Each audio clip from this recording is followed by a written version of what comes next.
I'm up in North Dakota, and it's very North Dakota today. Yeah. I see Vice President Cavello's on board. All right. Relax. President Broussard, we are live on YouTube as well. Okay, so let's start. We want to do a roll call, Charlie? Yes. President Broussard, Here. Vice President Cavello. Here. Thank you. Commissioner Torgerson, Here, Commissioner Bowl, Present. Commissioner Schiffer. Commissioner Schiffer. He is moving over right now. He is here. Commissioner Schiffer is on the call. Thank you. Commissioner Rithaler, Here. Commissioner Cura, Here. Commissioner Francisco, Here. Commissioner Wildcat. He's here. Oh, yep, there she is. Good one. Legislative liaison, Senator Driscoll. Here. Morning. Representative Newsom. Representative Newsom. She has not joined. Okay, thank you. And Governor's liaison, Mr. Lubinoff. Here. Thank you, sir. Well, welcome. Good morning, everybody. Appreciate you all being here. Welcome to the January 10th, 2024 special meeting of the Wyoming Gaming Commission. Our primary mission is the protection of the wagering public and the health, safety, and welfare of the participants in all lawful gaming and parimutuel activity. Individuals today who wish to address the commission will be recognized and called on by the president to speak. After the president has recognized you, please clearly state your name, the name of the organization you represent prior to addressing the commission. All comments, questions, and responses must flow through the president by addressing the president each time you wish to speak. This procedure ensures an orderly flow of discussion during the commission meeting. All meetings of the governing body of the agency are public meetings open to the public, except as otherwise provided pursuant to Wyoming Statute 16.403A. This meeting is being held via Zoom and available to watch via video streaming on the YouTube link provided. Inclusion on the agenda does not necessarily constitute a commission action. Also, commissioners, I'd like to let you know, Mr. Kaler is on the call from the Attorney General's office. President Broussard, pledge allegiance, I guess. Yes, thank you. If everyone would stand and join me for the Pledge of Allegiance, we'll start. Okay. Is Sandy, I had to. I pledge allegiance to the To the flag flag of the United States of America and to the republic for which it stands, one one nation, nation, under God, indivisible, with liberty liberty and justice for all. Thank you. Okay, we'll move to item number 2 on the adopting the agenda. Could anybody like to make a motion? We'll Mr. wake up. President, I move we adopt the agenda for January 10th, 2024. Thank you, Commissioner Cura. Do we have a second? second. I think that might have been Roger. Yes, we had a motion to approve by Cura and seconded by Commissioner Torgerson.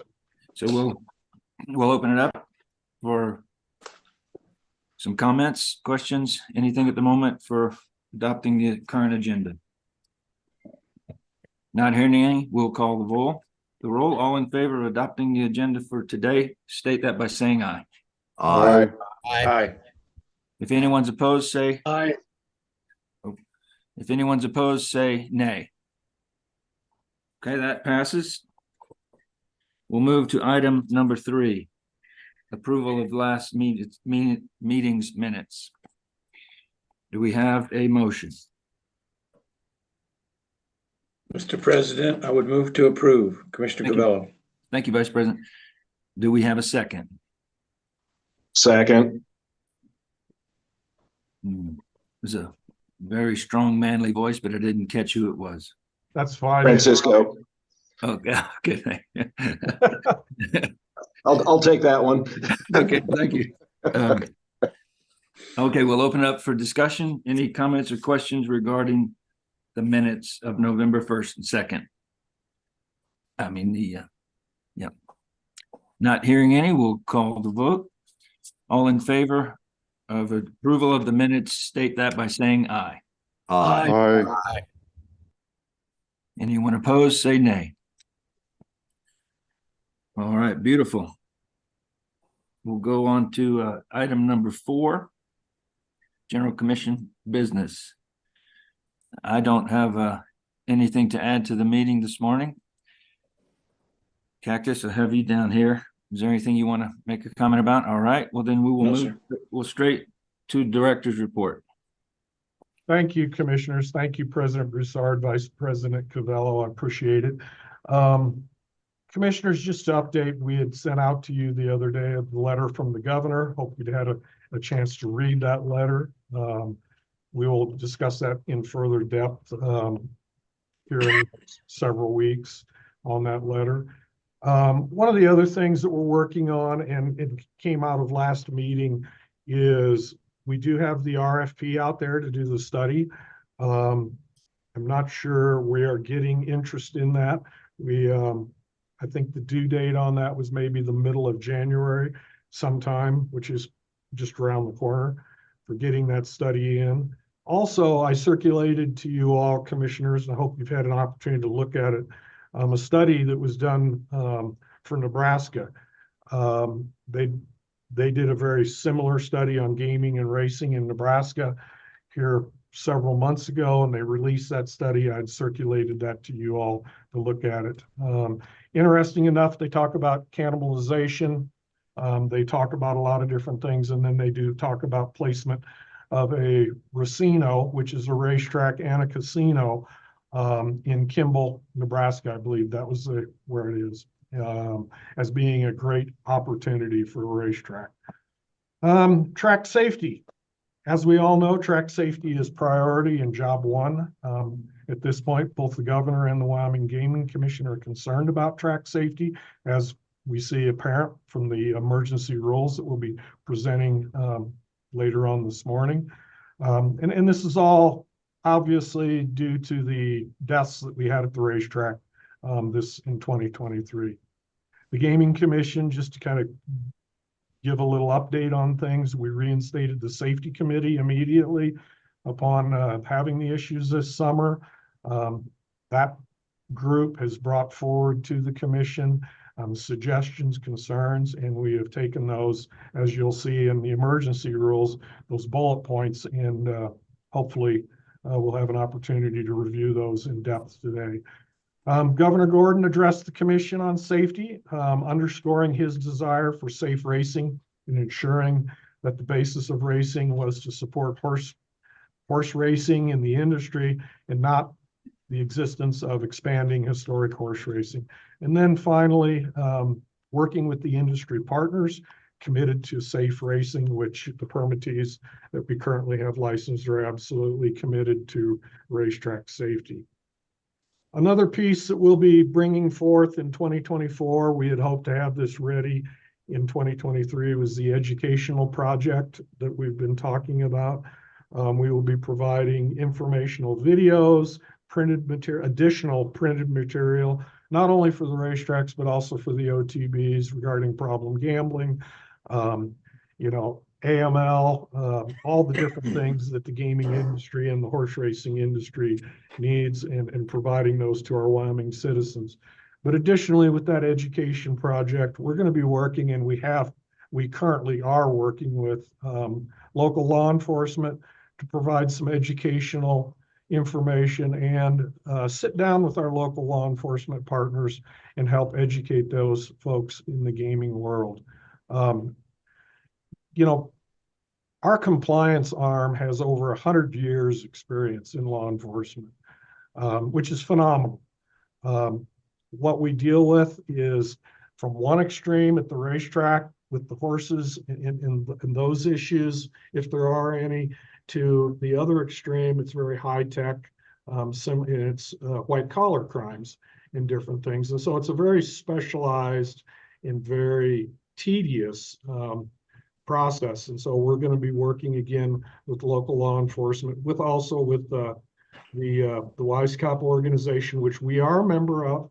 And they've got some meetings coming up here in the near future that we'll be offering our services if they're interested to help them. I'm not sure if I'd updated you on Russell. We have a new inspector that's been in place. In fact, I do remember introducing him at the last meeting. We're getting into these OTBs at a minimum of we're in every one of these OTBs, the off-track wagering locations, checking machines, verifying signatures, at a minimum once a month, but we're wanting to expand that to every 2 weeks, being in all these locations. It's a lot of driving. Russell is, you see him on a Monday morning when he's doing his reports. You see him on a Friday afternoon when he comes in, but the rest of the time you just track him on our tracking system, and he's in all these OTBs, checking licenses, doing things, and he's been an extremely good asset. Additionally, we had a vacancy for quite some time, our senior auditor position. Very fortunate we were able to acquire Chris Williams. He has experience in forensic auditing and white collar crime, in auditing and white collar crime. He career law enforcement officer that does have that auditing and background, and is a real asset to the agency, and we're excited about that. Other priorities that are coming down the pipe, commissioners, looking at our rules for licensing, trying to come up with some parity in our background check reports and the criterias for our pari-mutuel licensing versus our sports wagering licenses versus our skill-based amusement game licensing, and looking at those rules and seeing what we can do to develop some parity across all the different opportunities that we have. Another thing that I do need to bring to everybody's attention, with the increased issues that we had last summer requiring veterinary services and a lot of different things with the racetrack deaths, we will be approaching going over our spending authority. So over the next couple months, we've got 6 months left in this biennium. We've got to watch that real close and work with the governor's office potentially on getting some expanded spending authority as we move into our live racing starting in May.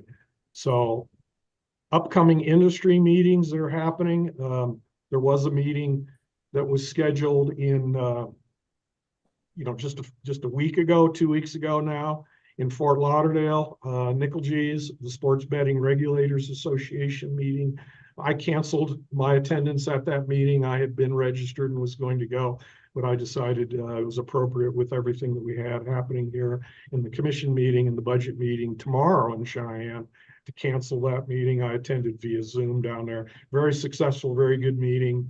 A lot of really good things came out of the Sports Betting Regulators Association meeting, and you'd be proud of where that's going. GLI Roundtable is in April. We're hoping that we'll have the ability to try to make that. There's not an opportunity to join that meeting via Zoom. It has to be in person, but it's very informative, bringing you up to date on the different gaming issues that are going on. There's also a spring meeting of the Association of Racing Commissioners International, which is in March. That's in Ohio. We do have a summer meeting scheduled for the Sports Betting Regulators Association, location to be determined.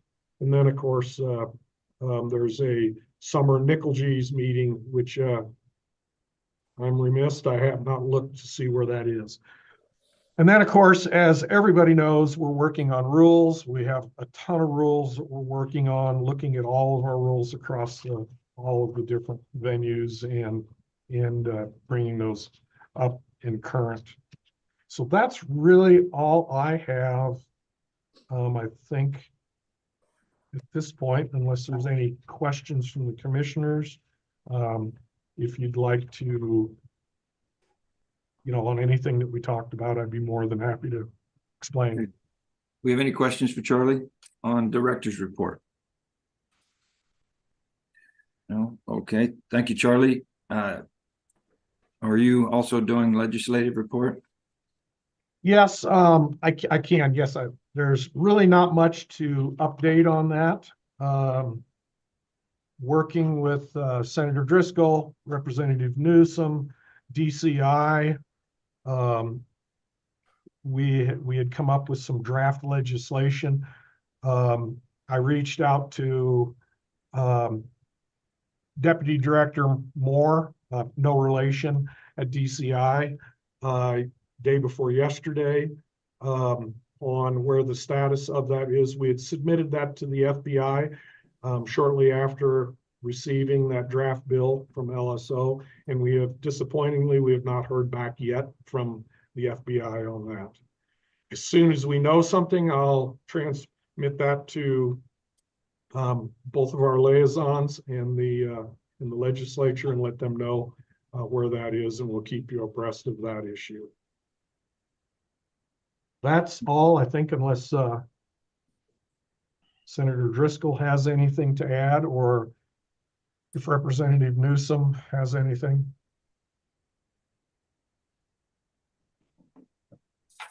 Okay, thank you. Charlie, you want to touch on the Just keep financial? rolling. Just keep rolling. Financial report, yes. Before we dive into the financial report, I received yesterday, it's an unaudited, we do a what I call a benefit report with the agency, and these numbers are pretty staggering. It has not been completed as far as auditing goes, so it's not ready to publish. As soon as we have it ready to publish, which should be next week, we will get this out. But all of the activity that we have under our umbrella in 2023 through 4 quarters is generated over $42 million in beneficiary. That includes the live racing, breeders, and the state share for the HHRs last year, $1.6 billion in wagering activity.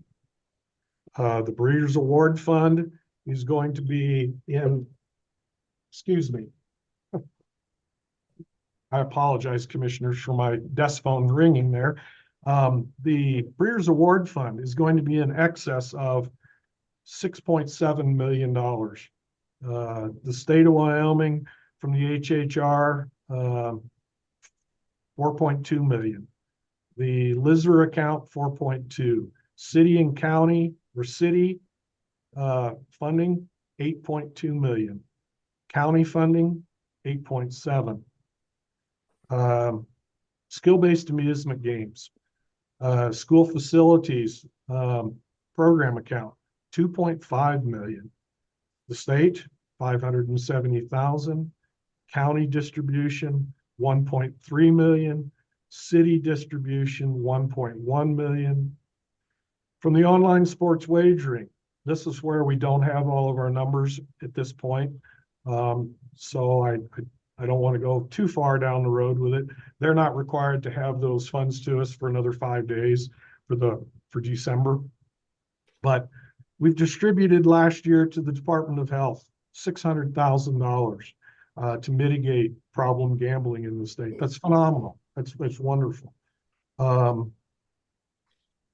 then the one that's kind of an interesting number is our transfer. And some of you may remember this, some of you may not. In our 049 account, we have what I call the tip over. So any funds over $1.5 million goes into the LISRA. It's basically excess. It's the excessive money that we have that goes into the LISRA. We've donated in that tip over account $2.6 million through this last year. Significant amount of money. A lot of it, the total beneficiary is in excess of $42 million. And, you know, those are some large numbers. Are there any questions? Hearing none, I guess, President Broussard, if you don't mind, we could go right on to the financial reports. Typically, what we would like to have is a motion to approve these. If you have any questions on the financial reports, I can sure try to answer those for you. They're in your packet. Hopefully you can read them and they're not too small. No, read them. Okay, so do we have any, before Charlie starts, is there anything anyone would like to address before he starts? Okay, go ahead, Charlie, if you want to do a summary. Well, basically, you've got your reports there, and what we typically would do is we would have a motion to approve the financials as offered to you. In a second. Okay. Thank you, Charlie. Do we have a motion to approve the financial report as presented? Mr. President, I move to approve the financial reports as they were sent out. Thank you. I will second that. Thank you. Commissioner Rittoler. Okay. Commissioners, do we have specific questions about the report for Charlie or for anyone, actually? I have none. Thank you. Anyone else on Zoom that has a question regarding the budget? Not hearing any, we will call the vote. All in favor of approving the budget as presented, please state aye. Aye. Aye. Anyone opposed, say nay. All right, thank you. President Broussard, the next piece in this in our budget is the biennium budget discussion. Okay. And we're going back to that tip over account conversation that I had. Yeah. Over the last, and in your packet, you have a narrative that I placed in there. It's dated January 3rd, 2024, regarding the biennium budget discussion. So pursuant to 1125-201D, on a quarterly basis, the commission shall transfer amounts in excess of $1.5 million to the state treasurer to be credited to the legislative stabilization reserve account. There's been discussion throughout this biennium budget to visit with the governor's office and to Joint Appropriations Committee about this. Roy Orsley, our chief financial officer, and myself and staff have talked about this, looking at that tip over number, the $1.5 million tip over, and potentially seeing if the legislative branch would be in favor of increasing that. I have a tendency to ask for a $2.5 million, which would be $1 million increase in that reserve account. And then if we have to back up off of that a little bit with any suggestions, I'm fine with that. Again, we talked about this in the biennium, but with all of the other adjustments and reorganizations that we did for the biennium budget, and also really not thinking that we were going to be potentially having additional permittees and having additional expenses. The choice was to not pursue this, but it's come to our attention again. And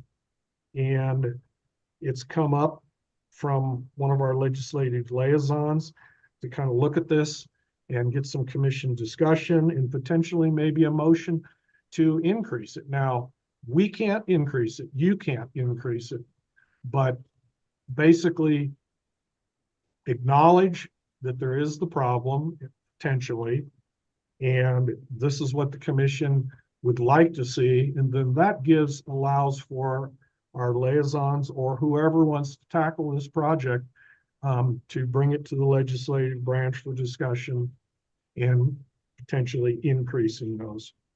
So All right, Charlie, just so we can do it on normal people conversation.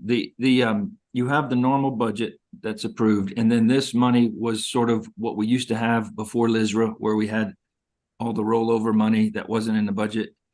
And then LISRA came about, and then all our excess money went to LISRA. And this is what can you use this 1.5 for, and when? Well, I think I understand your question. This is basically in the past when the legislative branch joint appropriations committee in the legislature decided to implement this in our statutes. At that point, we were sitting on in excess of $7 million in reserve. Right. And so to dispense with that, because it just keeps building. Yeah.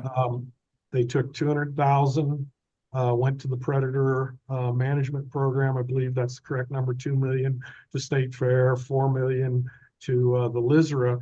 And then they added this tip over. They also added 0.25% to go to the LISRA as a tax also.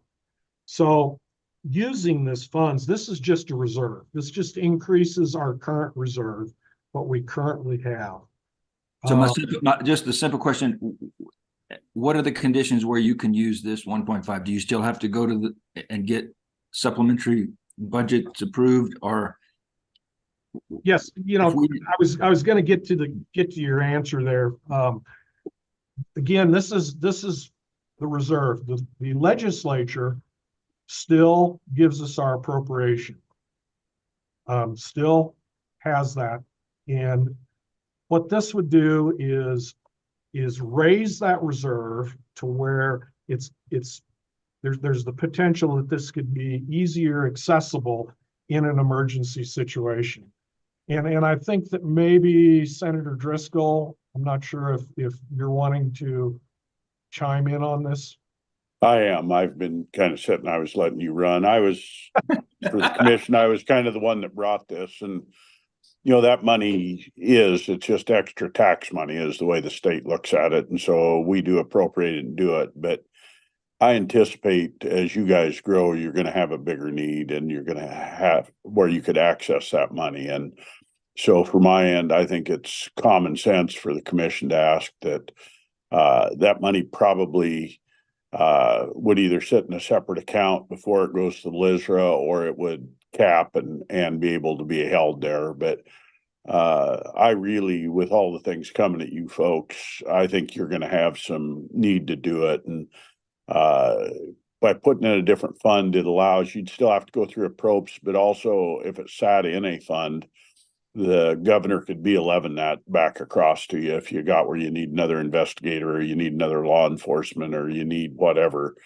It allows you to get to that. And the exponential growth, when you look at what's happened in your organization, I think it's really critical that you have the ability as a commission and Charlie as a director to access funds to make sure that we do things in a correct way from a gaming standpoint. And I think your growth has got to such a point that it really needs to be where you guys can access that. And over time, you're going to continue to take chunks. It's as you grow, like any other organization, you're going to need more positions and more things, and those become permanent as they come. But short term, I think it's absolutely critical that you're able to access funds without the governor going to extraordinary means. So I'd kind of brought it up with Director Moore that we ought to be looking at this, and I think have it where you folks aren't kneecapped as a commission, that you're down to the point that you're begging for your own funds at some point.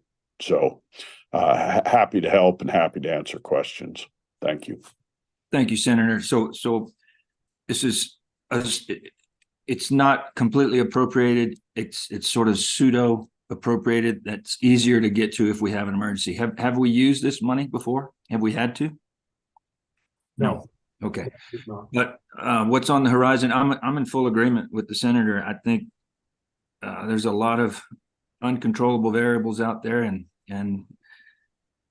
since our vote really doesn't change anything, do we need to have a vote or can we? Your vote does change. I'll enter in a little, because I need your support to say that you need it. And what this would do is allow us probably, at least for the next 2 years, as a budget footnote, which will be argued on the floor. You're going to hear about why you guys are growth of government and this is everything that's bad.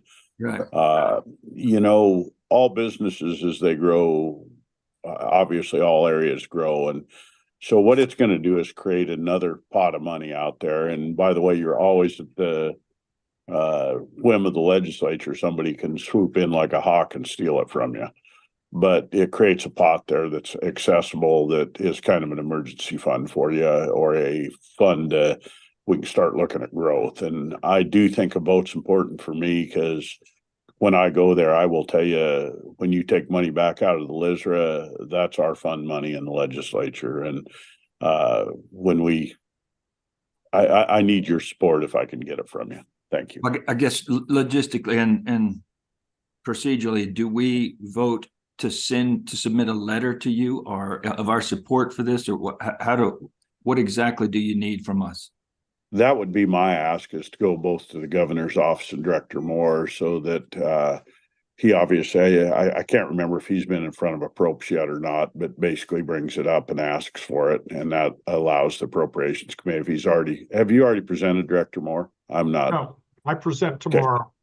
Well, that'd be perfect if he could come tomorrow and say, look, our board's asked us we foresee this potential being here. We're not taking the money out of the LISRA and we're not spending the money, but we're asking that money be left off to the edge to be accessible by gaming commission if it's necessary. And as that grows, you may want to do a cap on it of some kind that it flows into the LISRA, but for right now, I'd leave you with an amount of money that's out there. Does that make sense to you, Director Moore?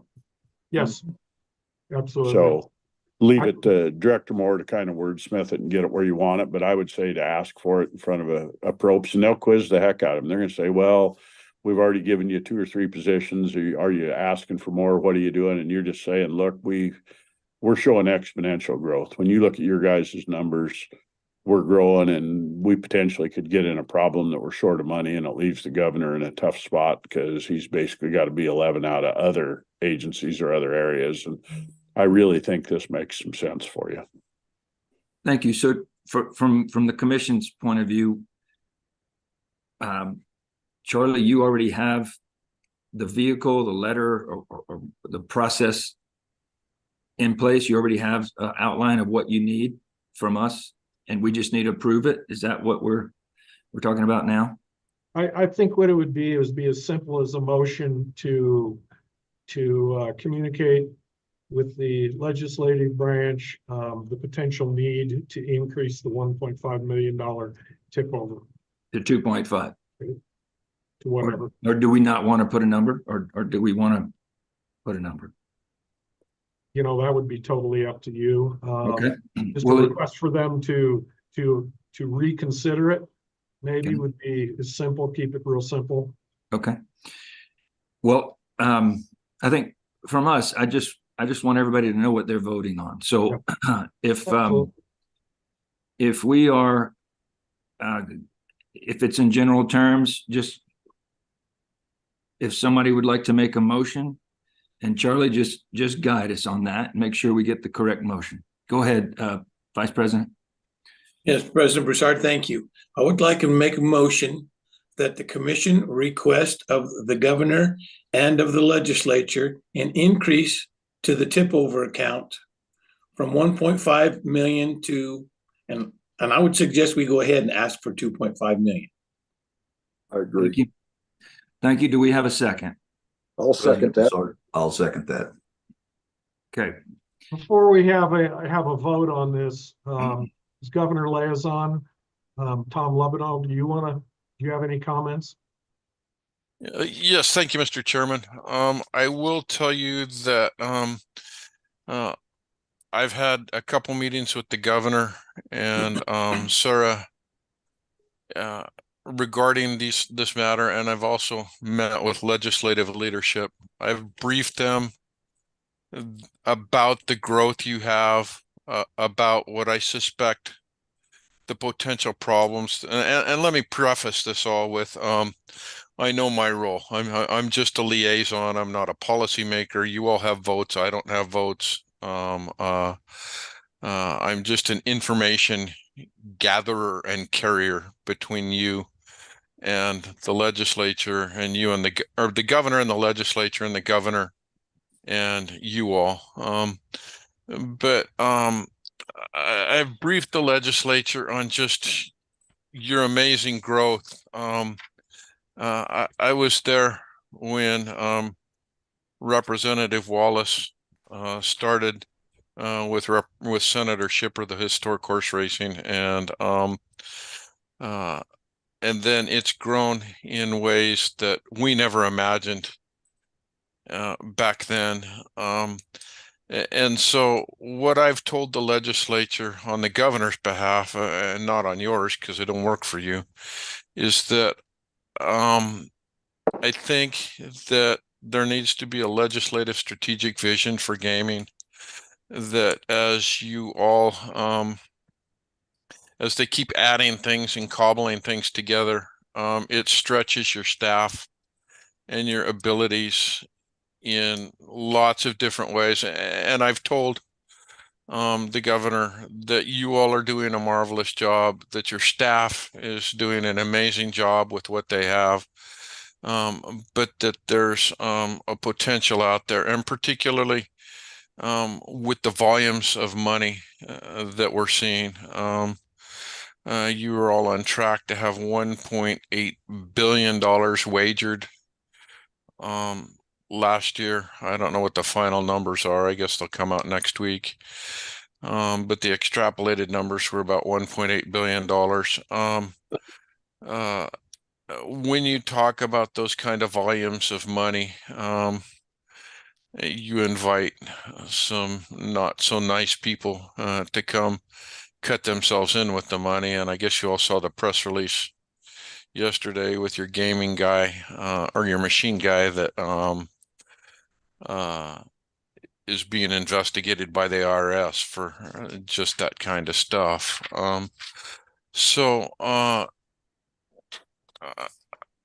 The legislature, or at least legislative leadership, is well aware of the problems that you potentially face. One of those problems is the lack of staffing and education to do those kind of things. So I think that this budget amendment and Senator Driscoll's request is a perfectly reasonable thing. I also think your educational initiative,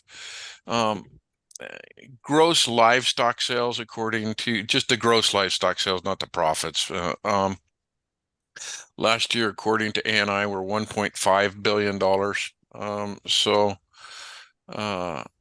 And gross tourism dollars were $4.4 billion, that being the third largest industry in Wyoming. You all are on track if you keep growing like this. And we all know there are problems. There's a critical mass of how much Wyoming citizens can gamble before they have to start attracting either problem gamblers or citizens from out of state to game with you all to grow this industry. We know it's profitable because we have people knocking at your door trying to get licenses everywhere. The statistics are amazing. You have what is it, 200 and some locations. What is it? Yeah, 200 and some locations and 850 machines right now all over the state of Wyoming. Are my numbers right? That's like skill games. Yeah, 296 locations and 853 terminals, I think is what I wrote down from my notes, and a staff of 5 to inspect and regulate those. So the legislature or legislative leadership is aware of these problems, and Representative Newsom, I'm sorry I didn't call you. I just called the leadership people that the governor suggested I call, so I did that. So I've spoken way too much about what I've done. The point being that this is a good idea, and I think legislative leadership would be more accepting of it now than if you just went in cold and asked for the cap to be raised. All right, thank you. I mean, basically, in a nutshell, we're going to prepare for the worst and hope for the best. So if there's any more comments before we call the vote, any comments from the commission regarding this? Yes, Mr. President. I would just, I guess I'd just ask Director Moore if you think that 2.5 is enough, or you know more about the budget needs. So I think we could go with whatever number you decide if you think you need more than that or whatever. You know, thank you, Commissioner Torgerson. I think 2.5 million is a good number at this point, you know, especially considering the way it's flowing in, and you know, it won't take a whole lot of time to reach that cap, and then it'll continue to flow into the Lizard after that. So the way it's coming in. So yes. Thank you. President Broussard, I don't know, or Nick maybe is better. Is there any comments from the public? President Broussard, they're currently not. I just want to remind all the attendees that if you would like to comment on something, please raise your hand so I can get you moved over so you can address the commission. Thank you, Nick.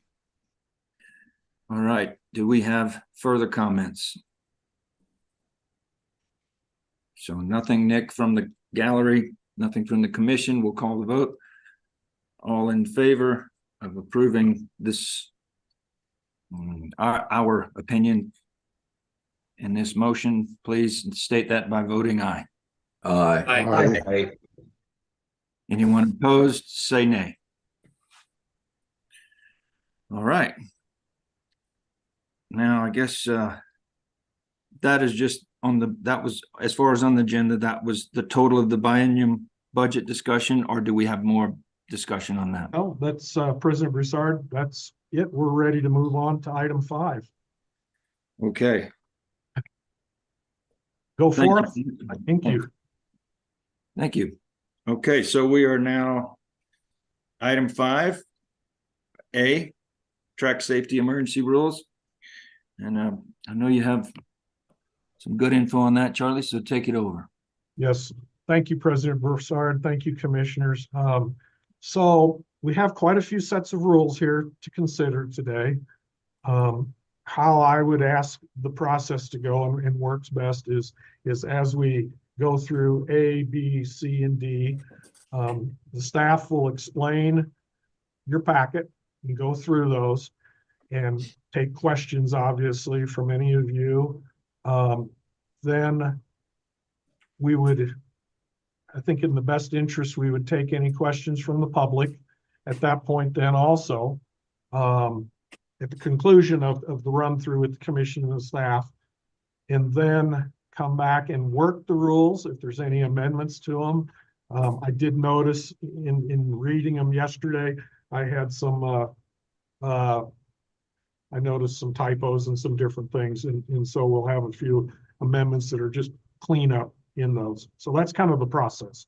So if I can move forward and start on the track safety emergency rules, President Broussard, I will.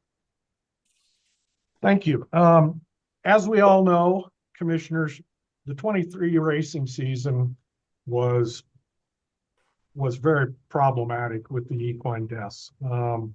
And you know, like I said earlier, we started the safety committee, reinvigorated the safety committee. We did a lot of things. We started the veterinary checks 100% of the horses 100% of the time, which is a phenomenal step forward on that project. And so at the last meeting, if you recall, you instructed the staff to work with those bullet points that we had and put those into rules. And as we started to work those, and looking at the timing involved, we realized that we needed to do these in an emergency rule situation. So we went back and revisited the bullet points, determined what were real emergencies and what could be done through either a track policy type of a thing. So, so not all the bullet points made it into these emergency rules because there were things that we felt like could be better handled as a track policy, or maybe were handled okay with the stewards dealing with it and different things at the racetrack, which, you know, is actually one of the better ways to do it. So we have our emergency rules today. If you would turn to the first chapter on those. And so now I'm going to use the page numbers. And also I want to thank Commissioner Cavello. Commissioner Cavello came up with and with just a little bit of a, what I would call maybe a cheat sheet that I sent out to everybody that kind of keeps the flow going a little bit. And it actually, I had meant to do something detailed like what he did, and I do thank him very much. But so we're going to work off of the page numbers that are in the chapter. So if I'm referring to page number 5-2, that's chapter 5, the second page, and then obviously we have the line numbers on those. And I've got to make a little room here because I'm working off of a hard copy in front of me.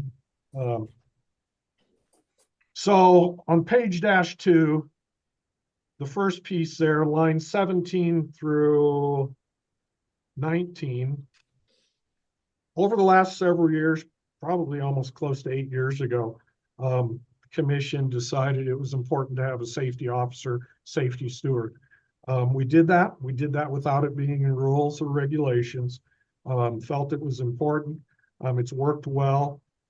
But what we're doing here, we're formalizing that we do have a track safety officer, a commission safety officer, excuse me, at every racetrack.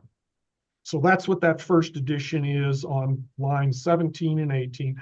Then we go on through and through our discussions with the safety committee and things, felt like a track safety officer needs to be included in that. Now, further in the rules, we do define those and we detail those out. This is partially due to the fact that we're unable to get our commission safety officer there 7 days a week, and so it may be in the future we will be able to do that, but right now we just can't get them there. So the track would have a track safety officer that would be there whenever the racing surface is open. That person would be communicating to the stewards, communicating to the racing office, communicating with the veterinarian at the racetrack, and that would be someone that would be employed by the racetrack, and not necessarily a dedicated person. However, any of the positions that we do have here do require commission approval at their submissions if they are going to be multiple position jobs. So it's a little bit about accountability. We also added the track superintendent into this on those there. Then moving down on the page, we talk about the multiple positions at the racetrack. Again, the permittees submit their officials to the commission. The commission reviews those and approves those.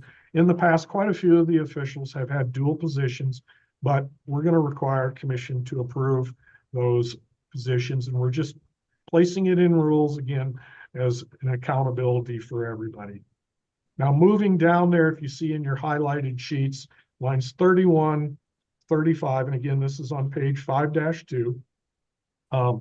We talk about the racing soundness examinations, and I'll read the additional language that we added. The commission, in its discretion, may employ an additional veterinarian to assist the commission veterinarian in performing racing soundness exams pursuant to Chapter 8, Section 2, and Roman numeral I. the commission may require the permittee to pay for the additional salary of that person. So we're formalizing that additional veterinarian. We're noting that it's pursuant to Chapter 8, Section 2, and Roman numeral I, which it's identified and has been identified there, and then giving the commission that flexibility to be reimbursed for that additional veterinarian. The reason for the ability to be reimbursed is in this situation. For instance, we had last year with 307 horse racing. We ran 20 races to catch up a race day that was canceled due to weather. It was not the horseman's fault. It wasn't the track operator's faults. It was just good old Mother Nature dumped several inches of rain and they had to cancel the races. Well, with 20 races in one day, the way we were currently structured, our veterinarian could not get to those horses 100% of the time, doing 100% of the horses. So we had to finagle and work on trying to get the additional veterinarian, first of all, finding, but also then number two, paying. And it gets real problematic at times when you have to come up with additional person, at the spur of the moment.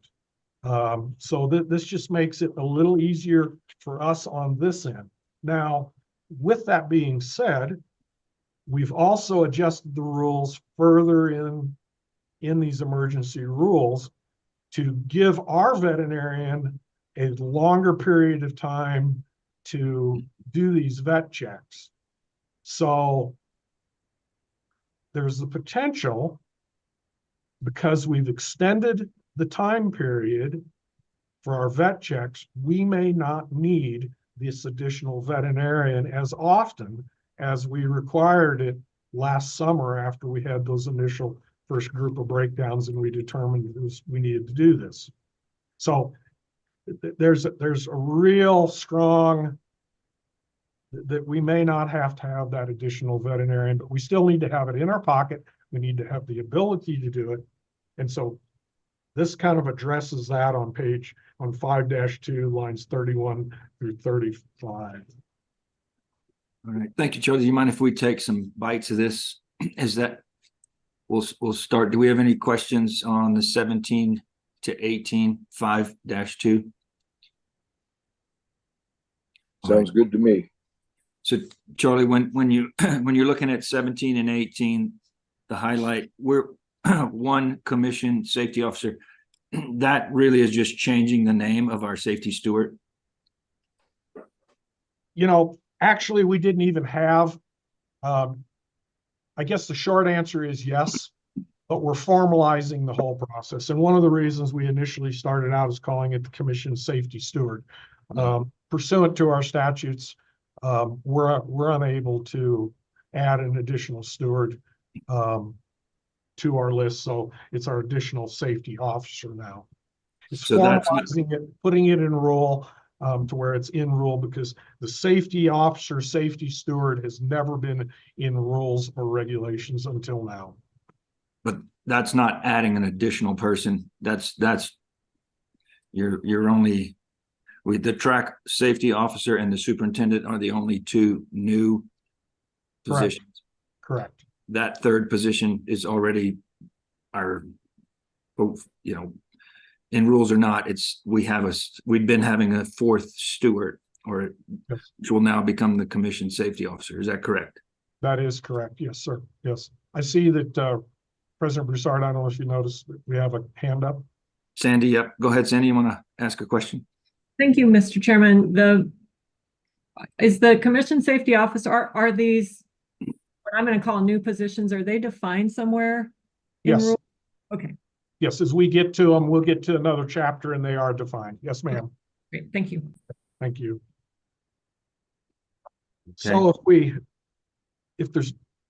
would you like me to move on?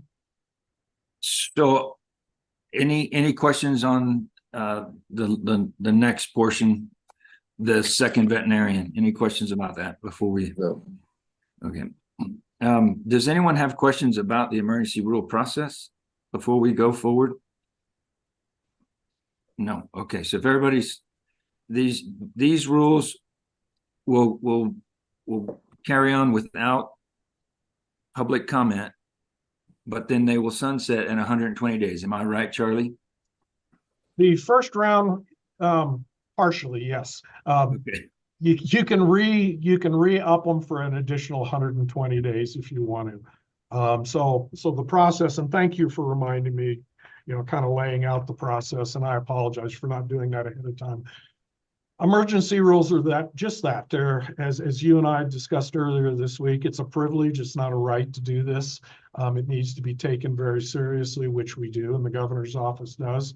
The commission today, if you do decide to move these as emergency rules, the next step would be it would go to the governor's office. Governor's council would review these and consider these and make a recommendation, either yes or no. In my tenure, this is the second time we've done emergency rules. And the first one was just several months ago with the FBI background check. Emergency rules, the first round, 120 days. They can be reinitiated for an additional 120 days, giving you 240 days total. Then we would start the regular rule process immediately upon completing these today.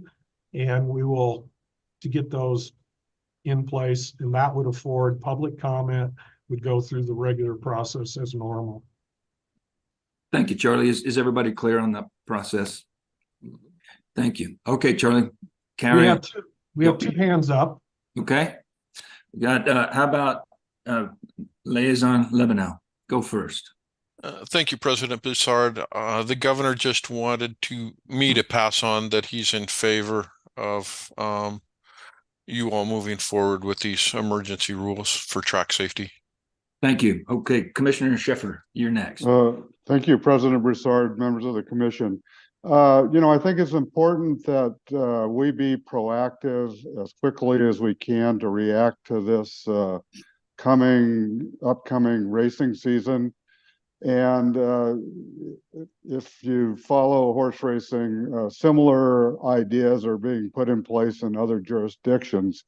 But I think the really important thing is that we can get some idea of how well these ideas work by using them as an emergency basis, with the intention of getting a permanent rule that fits our situation and the way we want to police what's going on in our racing industry. So I think it's really important that we try these ideas out and see how they bounce in actuality, and then work on a permanent set of rules.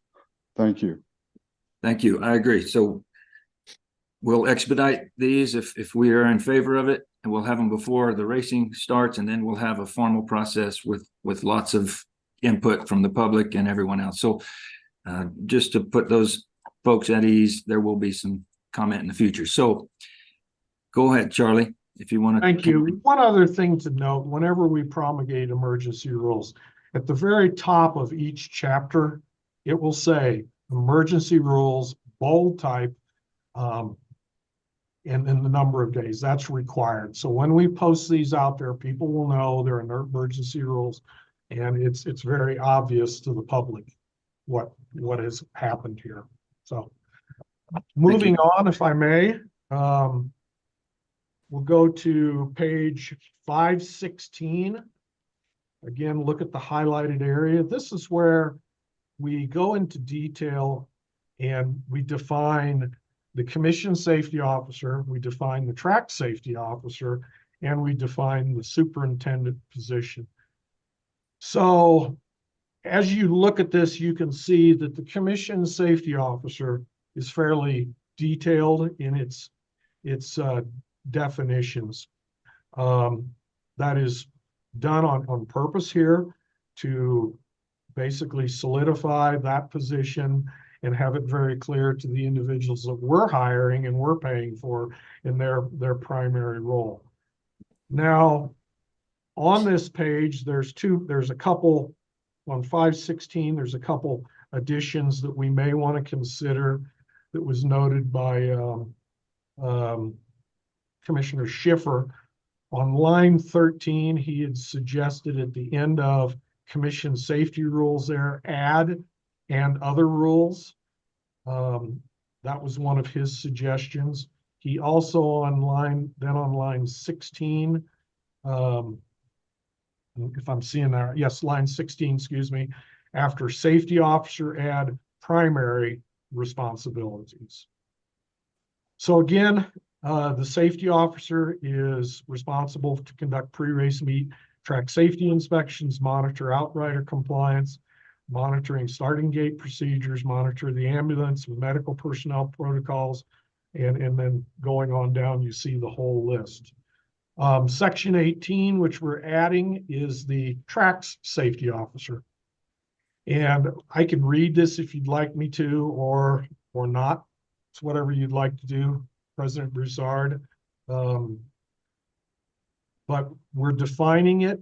We didn't want to get too far in the weeds on defining this. We wanted to give that some flexibility for the racetracks to go into the deeper dive of that. But basically just kind of give it a basic framework. Assist the stewards and the commission safety officer. Assist in reporting injuries and take place in the barn area and during non-racing days. And then the data entry into the injury equine database. There's a couple there's the database with Encompass that we keep track of the injuries and we do report a lot of these things. But there's also the Encompass system that we can do that tracking, and that information will stay with that horse basically for the life of the horse. And the racetrack operators, they have the ability to access that. We just haven't been doing that in the past. Thank you, Charlie. So the first commission safety officer is employed by us. The next two are employed by the permittees. Yes. Yeah. And then the track superintendent, again, they already have a track superintendent. We're not asking them to have any additional people. Their track superintendent is responsible for track maintenance, ensuring track safe surface is properly groomed and prepared for. And just kind of a higher level definition of this. So there's some accountability and we have that individual as an official. Thank you. So that concludes chapter 5. All right. Any questions real quick for Charlie on on page 517? No. Okay, thank you. Oh, Sandy, you have a hand up? Yeah, I was wondering on line 13 if it would be better to say that racetrack for compliance with all commission safety rules or all commission rules. Delete applicable, replace that with all, and delete safety. And that's much broader. Where's that again? Because is that 516? Is that 516 line 13? 16 line 13. Yes. I worry about the word applicable because what I think is applicable and what they think is applicable and what the director thinks is applicable may be entirely different things. So I would rather maybe just delete applicable and replace that with all. Okay, and then the word safety, I might suggest we just delete that and it would read racetrack for compliance with all commission rules.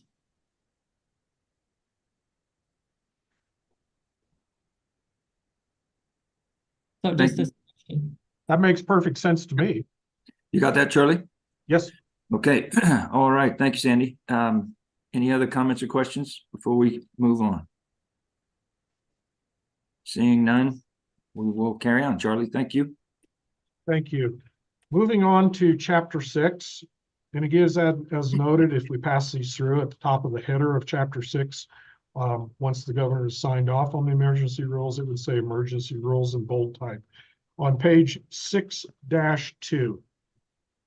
This is all new language that we've added in here. So K, I'll read it.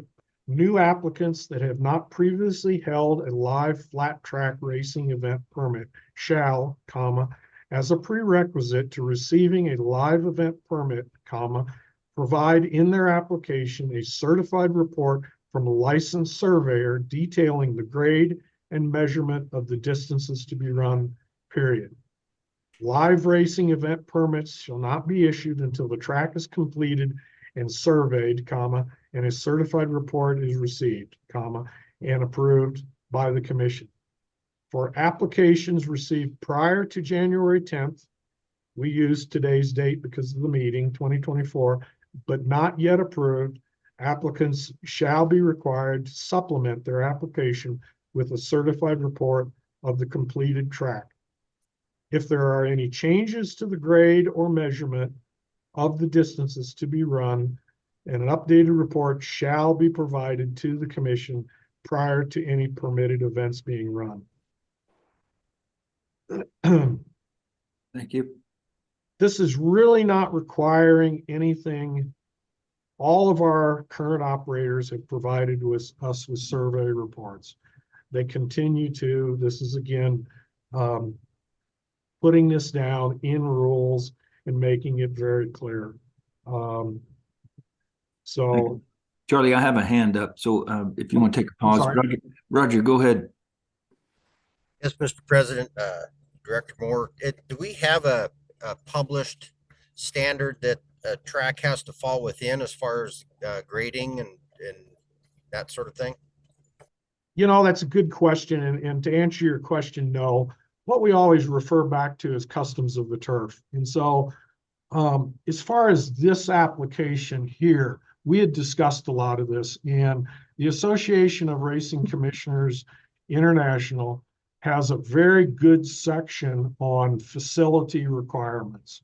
So what I will be proposing at the conclusion of this meeting is to take the Association of Racing Commissioners International model rules and bringing those forward into our rules that gives everybody the guidance that they need.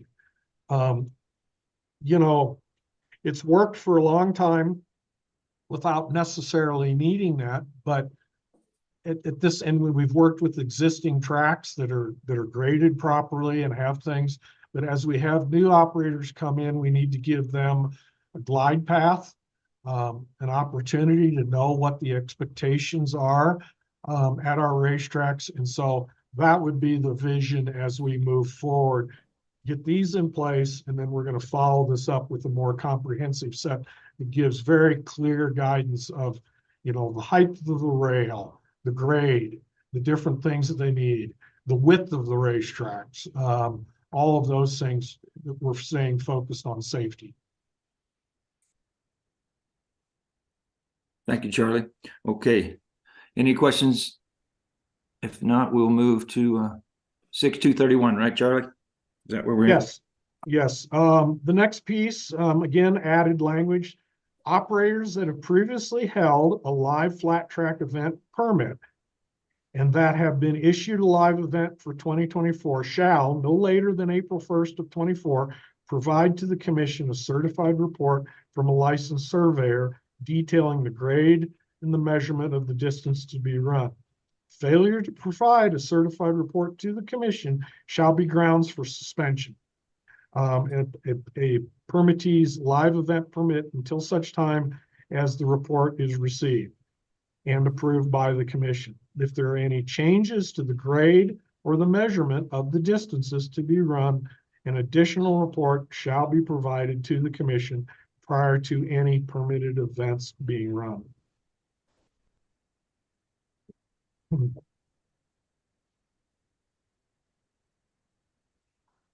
there's no questions, President Broussard, would you like me to continue? You're muted currently. You nodded. Please, go ahead, Charlie. It's fine. Okay, N again is new language. Prior to the first live flat track racing event day of the season, each permittee shall submit to an independent third-party inspection to be selected and scheduled by the commission at the commission's expense. Again, the commission will be paying for this inspection. The permittee shall make a representative available for those inspections. The inspection shall be referred to as racetrack safety inspection, consisting of racetrack and permitted grounds. The inspection shall include, but not be limited to, the cushion, subsurface base, banking of the turns, starting gate, inside and outside rail, paddock and barn area to determine whether the racetrack and permitted grounds are adequately designed, constructed, and maintained to provide safety of all human and equine participants. Any safety issues identified in the racetrack, there's a misspelling right there on 4. Racetrack is not spelled with 2 C's in track. Safety inspections shall be addressed to the commission's satisfaction prior to any races being conducted. So if there's any issues that do come up in this inspection, and we're working with the track operators throughout those inspections, we would then bring that back to the commission to review any of those. Would you like me to move on, President Broussard? Are there any questions from the commission? I don't see any. I don't see hands. Nick, if you see anything in the gallery, please. President Broussard, we do have one from the gallery. All right, thank you. Who is it? Mr. Nelson, Wyoming Downs. Okay, Eric, go ahead. You have the floor for a second.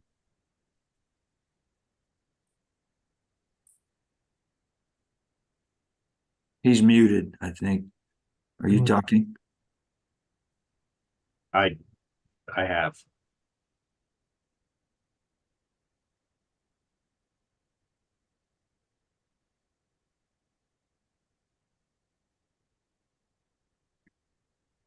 Eric, can you hear me? I can't see you or hear you. He's still showing that he's muted. Yeah, he's gonna have to turn his microphone on. And he's called in, so he's using a phone. He's there you go. unmuted now. All right, go ahead, Eric. You have the floor for a minute.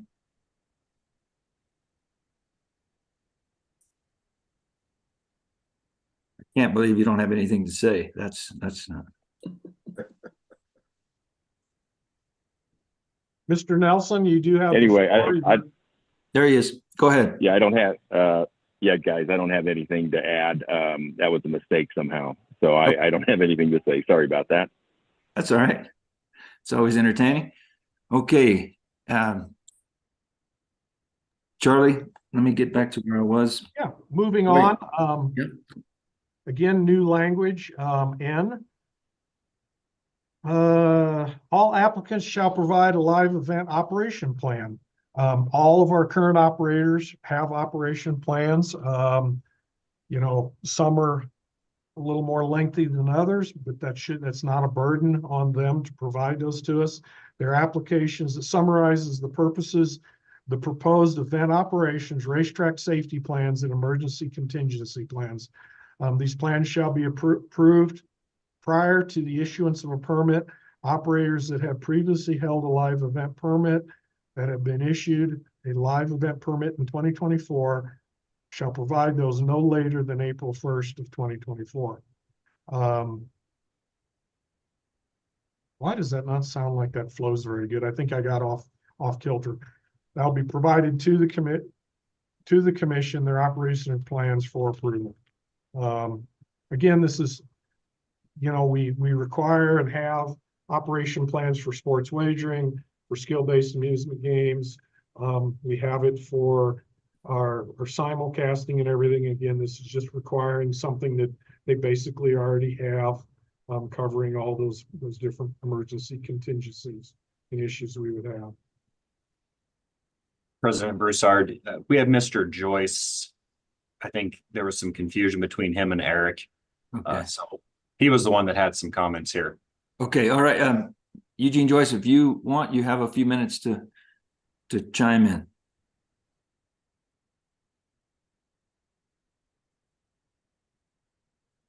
Mr. Joyce, if you would please unmute.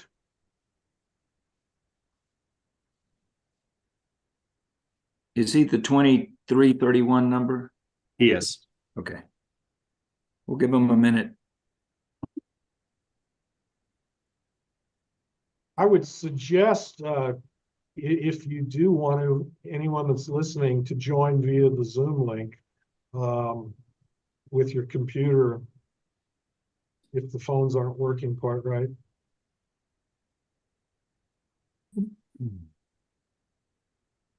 And it looks like he just got kicked off Disconnected. here. Right. Maybe he's jumping back on his computer. Commissioners, if you'd like me to move on, and then if Mr. Joyce comes back on, we can come back to that. Works for me. That works. Okay, looking further down on that same page, you'll see where the racing officials list. In the past, we've required that list to come to us 30 days prior to the event. We're bumping that out to 60 days. In some of the discussion, we even had it bumped out to 90 days. 60 days gives us enough time, hopefully, if everything operates correctly, to do background checks and reviews of the individuals that they're submitting and make sure that we've got good people in those positions. Fairly simple. Moving on down in the page, lines 38 through. Hang on just a sec, Charlie. Okay. Commissioner Bold, did you have something to add? I did, Your Honor. Charlie, go back up to subsection N on page 6-3. Okay. You got that? My Charlie? question says these plans shall be approved prior to the issuance of a permit. Who does the approval? Is it the commission or is it the director in that provision? Which line are you on, sir? I don't know what line. Yeah. Subsection N. Line on 7, page- 6-3, line 7N. Thank you, Mr. President. Thank you. The operation plan in this situation would be approved by the commission. Okay, maybe we need to say that. Maybe it's understood, but maybe we need to say that. Thank you, Mr. President. Thank you. All right. Okay, Charlie, back to line 38, if you don't mind, 6-3, unless Eugene's on the line. I have Mr. Lamb has raised his hand. I'm moving him over now. And I'm still working with Mr. Joyce to figure out his technical difficulties. Well,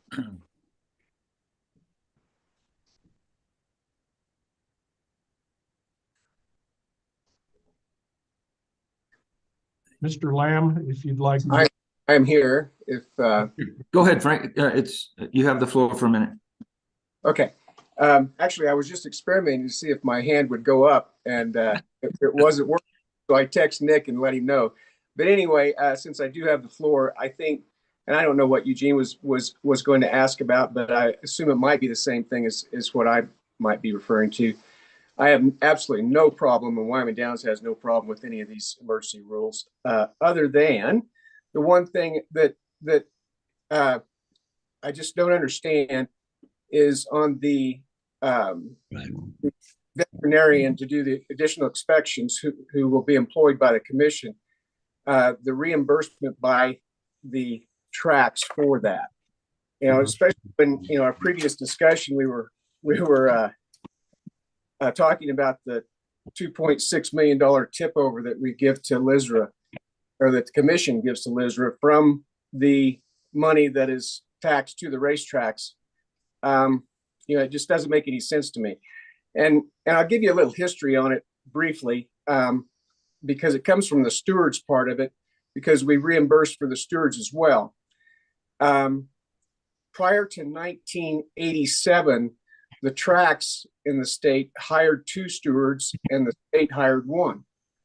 Well, some of the tracks were not hiring qualified stewards. And so the commission, wisely so, the commission decided that they would hire all 3 stewards, but they didn't have the money to pay for the other 2. So they put it in rule that they may charge the tracks for those stewards. Well, that may, even though it does say may in the rule, has become a shall. We are always invoiced for those stewards and we pay it. Other than 1 year in the last 10 years, the commission voted not to charge the tracks for that, for those stewards. The tracks have always paid for that. So it doesn't make any sense to me, either business-wise or regulatory-wise, that a regulator's employees are paid for by the people that they're regulating. So that's my only concern. Again, I'm 100% in favor of all of the safety rules that you're proposing. I just don't understand that part. Thank you. Thank you, Mr. Lamb. Duly noted. Mr. Eugene Joyce, did you want to add to that or have something completely different? Something completely different. Yes, Mr. President, thank you. Regarding, first of all, let me just say that Wyoming Horse Racing is 100% behind this effort, and we commend Director Moore and his staff for putting together these emergency rules. That's number one. But there are a couple of things that we have questions on. The surveying of the racetrack, to be clear, if we do a survey on April 1st, you will not be getting a survey of the track that we'll be racing on. And the reason for that is that we have a rodeo arena in front of our grandstand. And so every year when we come in, we have to raise that surface up to the proper grades. And right after our race meet, we take it back down and put the rodeo arena back into the configuration that the Sweetwater Event Complex won. So, and the only reason I bring this up is that the penalty for not having this done on April 1st is pretty draconian, threatening to pull our permits. So we can do it. We can do a survey by April 1st. It'll be totally worthless to the commission, and we'll have to redo it the week prior to us racing. And that will give you a more accurate appraisal of the grades and everything. Now, we can supply to the commission the grades that we utilize on the straightaways, in the turns, that we have, adhered to over the past dozen years or so. But that was the only comment I had regarding that section and the surveying. Thank you, Mr. Joyce. Charlie? Yes, sir. Well, is there some comments from you regarding a workaround or how we make sure we don't penalize folks that have unique conditions? So we're looking at K, is that correct? I believe that's the It's I, Director Moore, it's I. Thank you. Okay, thank you. Operators that have previously held a live flat track racing event permit that have been issued a live event permit for 2024 shall no later than April 1st, 2024, provide the commission a certified report from a licensed surveyor detailing the grade. Distances. So the date is problematic. Is that because there's other activities on up to April 1st? Okay. That's correct. So the April 1st date, Charlie, where did that come from? Is that just to give staff? Like there should be a date. It's prior to 307 horse racing's event permit. I guess it could be as simple as shall provide it and leave off the date, but just requiring that report to be done prior to racing. Yep. That sounds good, unless it's prior to their start date. If you need some wiggle room to look at it prior to their start date.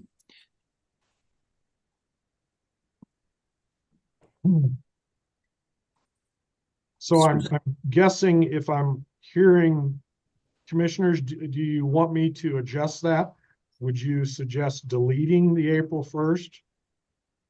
I have two hands up. Charlie, we're gonna go Commissioner Rittenhouse first. Thank you, President Bessard. We have a date in there that's hardwired. Horses have to be allowed on the track 5 days before race day. So that kind of tells me that's when the survey should be done, before the horses are allowed on the track. April 1st, it's just a number out there, but I would say that it should be prior to the 5 days before the horses are allowed on the track. That would be something I would say. Thank you. Thank you. Roger, you have a comment? Yeah, I guess I just following on what Commissioner Rittenhouse just said, I think we should, rather than having a hard date like that, have a date that allows the track operators to give us the survey of what their actual track surface is going to be as close as possible. But I understand what goes on at the Sweetwater Events Complex there with having that rodeo grounds, that wouldn't be a representative survey, as he said. Thank you. Is that good with you, Charlie? We can make corrections or changes? Yes. So what I'm hearing, and we'll come back through these one last time, but removing the April 1st date and inserting some language similar to the certified report shall be required prior to horses being allowed on the racetrack. Something similar to that. Right. Wordsmith it a little bit. And you, Mr. Joyce, if we were to put a few days, like some cushion room for the staff, what's from your start date to the time you can start working on the track, what are you looking at? Your race days, I mean. Right, Mr. President, Commissioners, I think a week before we can make that work. Obviously we have the equipment, and and going back to the 5 day, since it was brought up, is we can make the racetrack available for horses. However, there's no stalls available for them until at the very earliest Tuesday. They usually start moving in on Tuesday and Wednesday. But that's that we can discuss that at another time. But I believe we can definitely get a survey done to the staff on let's say that Monday when the track will be open, or prior to that date. Commissioners, any comments or questions? Is that satisfactory, Charlie? I think so. I think I've got it. Okay. All right. President Broussard, we also have Mr. Ridgway who had raised his hand. Okay. Mr. Ridgway, you have a few minutes. Go ahead.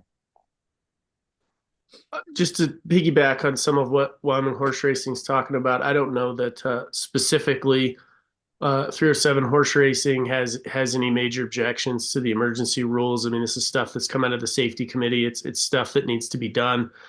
With regard to the survey, I just was going to make a comment with the language that you guys choose and the time periods that you guys choose, to just think about the fact that it does take a certain amount of time for a surveyor to do work and generate a report. And I don't know if that's something that's been taken into consideration with the time periods we want to select here.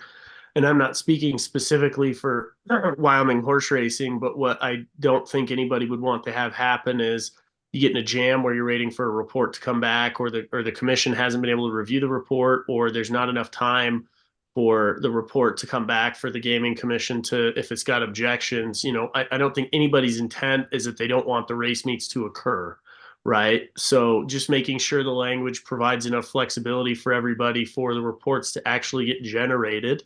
And then there's enough time for the commission to give feedback to an operator if an operator's got to make changes. And we're not doing that 5 days before a meet, because I wouldn't want to be, we have several months before our meet where we've got exclusive control of the track and we can do whatever we want. But for Mr. Joyce and their operation, I mean, if somebody's coming to them the day before they got to run and is telling them they got to make all these changes because of the time periods they're under, that's a difficult position. So I'm sympathetic to that, and just wanted to make a comment that we make sure that the rules have enough flexibility for the commission to use their discretion, in my opinion, because they've soundly exercised it historically, to make sure that they've got a survey that works and that they've built in enough time to give comments for a meet to be safe. That's my 2 cents. If you have too many hard time periods in here, you could tie everybody's hands too much.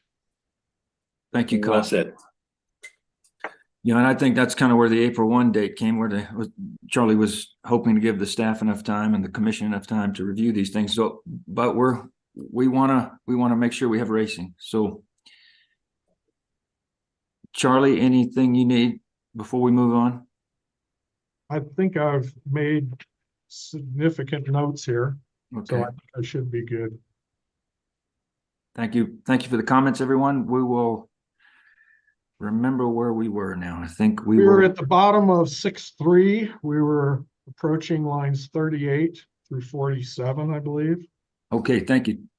Yeah. Again, jumping in what we've got here, and we had noted this in our bullet points, equipment to be utilized during the race meet and things, and came up in some discussions this week, looking to the future, looking at now, we should probably we should amend line 43. And so I'm going to read 41 through 43. A list of all equipment and implements to be utilized during the live flat track racing event shall be submitted to the commission at least 30 days prior to the first day of the event and subject to the executive director's approval. If we want to leave the language there, we should add following consultation with the commission's safety officer, I believe. Or some similar language to that. The director is not always going to have that better understanding of what's going on the racing surface, nor probably should. But allowing the safety officers or officer to chime in, they should be the ones that know that the equipment's proper, the equipment's good, and it's also being utilized. It's not so much the equipment, it's how you utilize that equipment as well. So that would be my suggestion. I think I have it on another sheet. The director's approval following consultation with the commission's safety officer. And then I've also added in there or stewards. I think that would be appropriate. All right, thank you. Anything before we move on? All right, thank you, Charlie. We'll head on to 45. Yeah, thank you, President. Each permittee shall make its racing surface available to the horsemen at least 5 days in advance of the first live flat track racing event day of the season for training and conditioning, weather conditions permitting.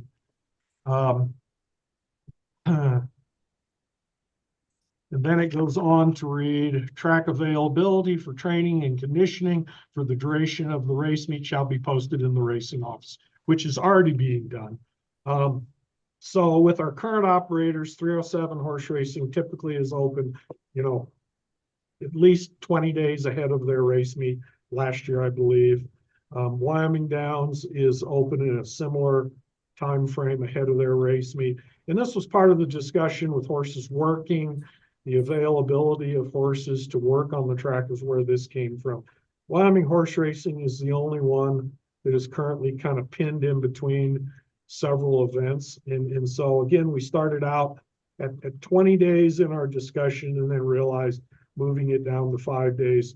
Those horses need to get on the racetrack. The racetracks, again, weather permitting, but those horses need to be out there. There needs to be that availability for the horsemen if they want to pony the horse on the track or gallop it. Let them get a feel of that racetrack, get an understanding of how it works instead of being just fresh out of the box and never having that opportunity. There's some horses that won't hit the racetrack until their race day. That's the trainer's option in the owner's option in those situations. But typically you want to get on that racetrack and just get a feel and have that. So that's where that came from.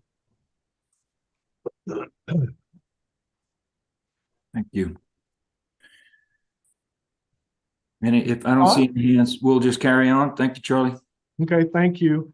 Then moving on to the next page, 4-4, lines 16 through 18. Again, we're talking about the reimbursement of the additional veterinarian, and I appreciate the comments as far as reimbursing the commission on these situations, and their concerns and feeling like it. But at this point, the bottom line is being reimbursed for the stewards, which we currently do, being reimbursed for this additional individual, not only allows for us to have enough spending authority moving forward, but with these veterinary services, I look at more as logistical. It's a logistics thing to where we may not need that veterinarian. And if we have something happen, it is a weather related or an issue that we have to get a veterinarian quickly, it becomes incredibly problematic in this office to pull it off. Now, fortunate for us, we were able to do it last summer and we did it. Again, these are emergency rules that aren't going to last forever. We're going to have the opportunity for extensive public comment when we move these through the regular rule process. And, after we get these going, we may realize that, hey, you know what? Okay. The reimbursement's not required. So that's what lines 16 through 18 mentions. And then we go on to each permittee shall employ a track safety officer that shall be on duty whenever the racetrack is open for training, conditioning, and racing. This individual shall monitor the paddock, barns, racetrack areas, collect and analyze data as appropriate, and be responsible for ensuring safety on the permitted events grounds. Track safety officer shall report all injuries and incidents to the stewards, commission veterinarian, and the commission's safety officer. Again, just clarifying their position, what's expected of them from the commission.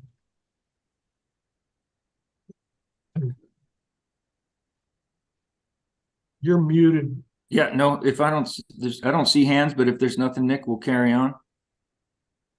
President Broussard, there is nothing in the. All right, thanks, Charlie. Appreciate it. Thank you. Moving on to, I'm sorry? 8.3N, is that where we're 8.3? Yes. Okay. Yes, thank you. On 8.3 on line 19M, what we've done here is, again, it was a suggestion from the committee to lower the butte threshold from 5. Some states are 2, some states are 5. It's the primary number appears to be, and I've at the head of our packets here, some of our surrounding states are 5. Oklahoma's 2, New Mexico's 2, Louisiana's 5, California 2, Washington 2, Oregon 2, Idaho 5, Iowa 3, and then we have Minnesota, Illinois, Florida, New York, Ohio, Pennsylvania, Virginia, and many more that are all at 2. Nebraska and Colorado are still currently at 5. I know there's initiatives to lower that level in their states as well. Kind of let everybody know, we monitor, obviously, through our testing program, the butazolidine levels in the horses. And over the last 4 or 5 years, we've only had one trainer that bumps up real close to the 5 micrograms per milliliter. The majority of the horses are coming in at 2.5, 2.4, 2.9. So they're already under the 3 threshold. By lowering this a little bit, we're avoiding situations to where maybe there's, potentially, a horse that might have some problems that might get by the veterinary check. So it's industry standards now, lowering this, or it's been an attempt to be across the board. The majority of the states have addressed this several years ago. And this is, again, a suggestion by the committee. Okay, Charlie, I see a hand. Commissioner Schiffer, you want to say something real quick? President Broussard, I just wonder, are the horsemen who have no input on this change, are they for sure going to be able to understand this difference from what their, what was the previous level? Because we don't want them inadvertently getting penalized for, because they didn't hear about the emergency rule. Thank you. President Broussard, Commissioner Schiffer, a very good point. And we absolutely would make sure that we would do every effort to get that information out to all the horsemen if this was potentially going to go lowering the threshold. We would make every effort in this office. Also, just as a side note, we circulated this with the safety committee. So the horsemen that are on that safety committee, they have had the opportunity to see these suggestions that we have here today. But, with the hard work that Brandy puts in, we would make sure that this was out there. Everybody understood it and had ample time prior to racing, and also working with our stakeholders, working with all three of the permittees, making sure those blasts go out and they understand that, and getting that message delivered. Okay. Any other comments or questions? Okay, so I think moving on the same page, President Broussard, if you'd like me to. Yes, please. Thank you. Lines 21 through 23. What we did was we eliminated some of the problematic language that we had last summer that required us to give us to where we weren't able to do pre-race exams 2 hours prior to the first post time. So by limiting that, we have some flexibility depending on when we're getting to those horses, to where our veterinarian is not kind of sandwiched in to a real narrow period. Our track stewards, our track operators communicating with us, our safety officers, commission and track safety officers communicating with us. The veterinarian would never be doing these pre-race exams in an inappropriate time. And I think many years ago when this was put into place, you want your horse to be able to settle and rest and things prior to the races, so you didn't want to be disturbed. Hopefully we wouldn't have to change, but if we had a horse that we couldn't find, they're on the grounds, but we couldn't find them, I would hate to see the horsemen penalized because we weren't able to get to them and do the 100% of the time. If it was, let's say, if they had a 12 o'clock post, if it was 11:30 in the morning, and say, oh, sorry, we can't do this examination, therefore we can't allow you to run. So that was the reasoning to delete that. President Broussard. Thank you. Sounds good. Okay. Moving on, line. Oops, sorry, did I go too fast? No, we're good. I think getting rid of it is easy. Hands up. Yeah. Moving on, line 31 through 33. Again, now what we've done, since we've eliminated the front end, we're going to require the horses to be on the racetrack 6 hours before. The majority of our horses are on the grounds and stabled on the grounds. Wyoming Downs probably experiences the most ship-ins. It's really interesting. A lot of times when I get to Evanston on a weekend, a lot of times by the time I get there from working on Friday, I get there 4 or 5 o'clock in the afternoon. And if you look on the highway, you'll see streams of trailers heading to Evanston for the races on Saturday, Sunday. So with that, the majority of horses are coming the night before. They're going into their stalls. They're getting good rest the next morning. It's a fairly small group of horses that are coming in the day of the race, and we will do everything within our power, working with the track operators, working with the horsemen's group, putting it out in social media that you need to have your horses there 6 hours ahead of time to get these pre-race examinations done and to do them correctly. One of the worst things is to have 50 head of horses and we have to rush them. That's the last thing we want to do, is rush these examinations. So that's the reason for that change. Thank you. I'm scrolling back up. I didn't see any more yellow. I don't see any more either. Okay. Okay. So are we, any comments regarding the whole of this discussion, track safety emergency rules, before we So we haven't finished quite page 8-3 there. So I've got one more line. All right. Sorry. No worries. Go ahead. Go ahead. So then what we've done here is just, and this was a suggestion that came from our stewards last year, just clarifying if a horse is scratched in a pre-race examination, the process. They're put on the veterinary's list. That horse is ineligible for entry until such time as the horse is removed from the list by the commissioned veterinarian. Just providing clarity to everybody involved. Yes, this horse is being scratched because he's appears to be lame. He's going on the list, taking a time out, and then he'll be removed by the commissioned veterinarian. So that's all I have. We have any hands regarding President Broussard, we have Miss Shea had raised her hand. Okay. And she is moved over. She's with who? I have moved her over. She's with Thunder Plains. Okay. All right. Ms. Shea, go ahead. You have a couple minutes. Thank you. Good morning, President Broussard and the commissioners. My name is Jody Shea. I'm an attorney at Penson Macmillan, and I work in Laramie, Wyoming. I represent Cowboy Racing LLC.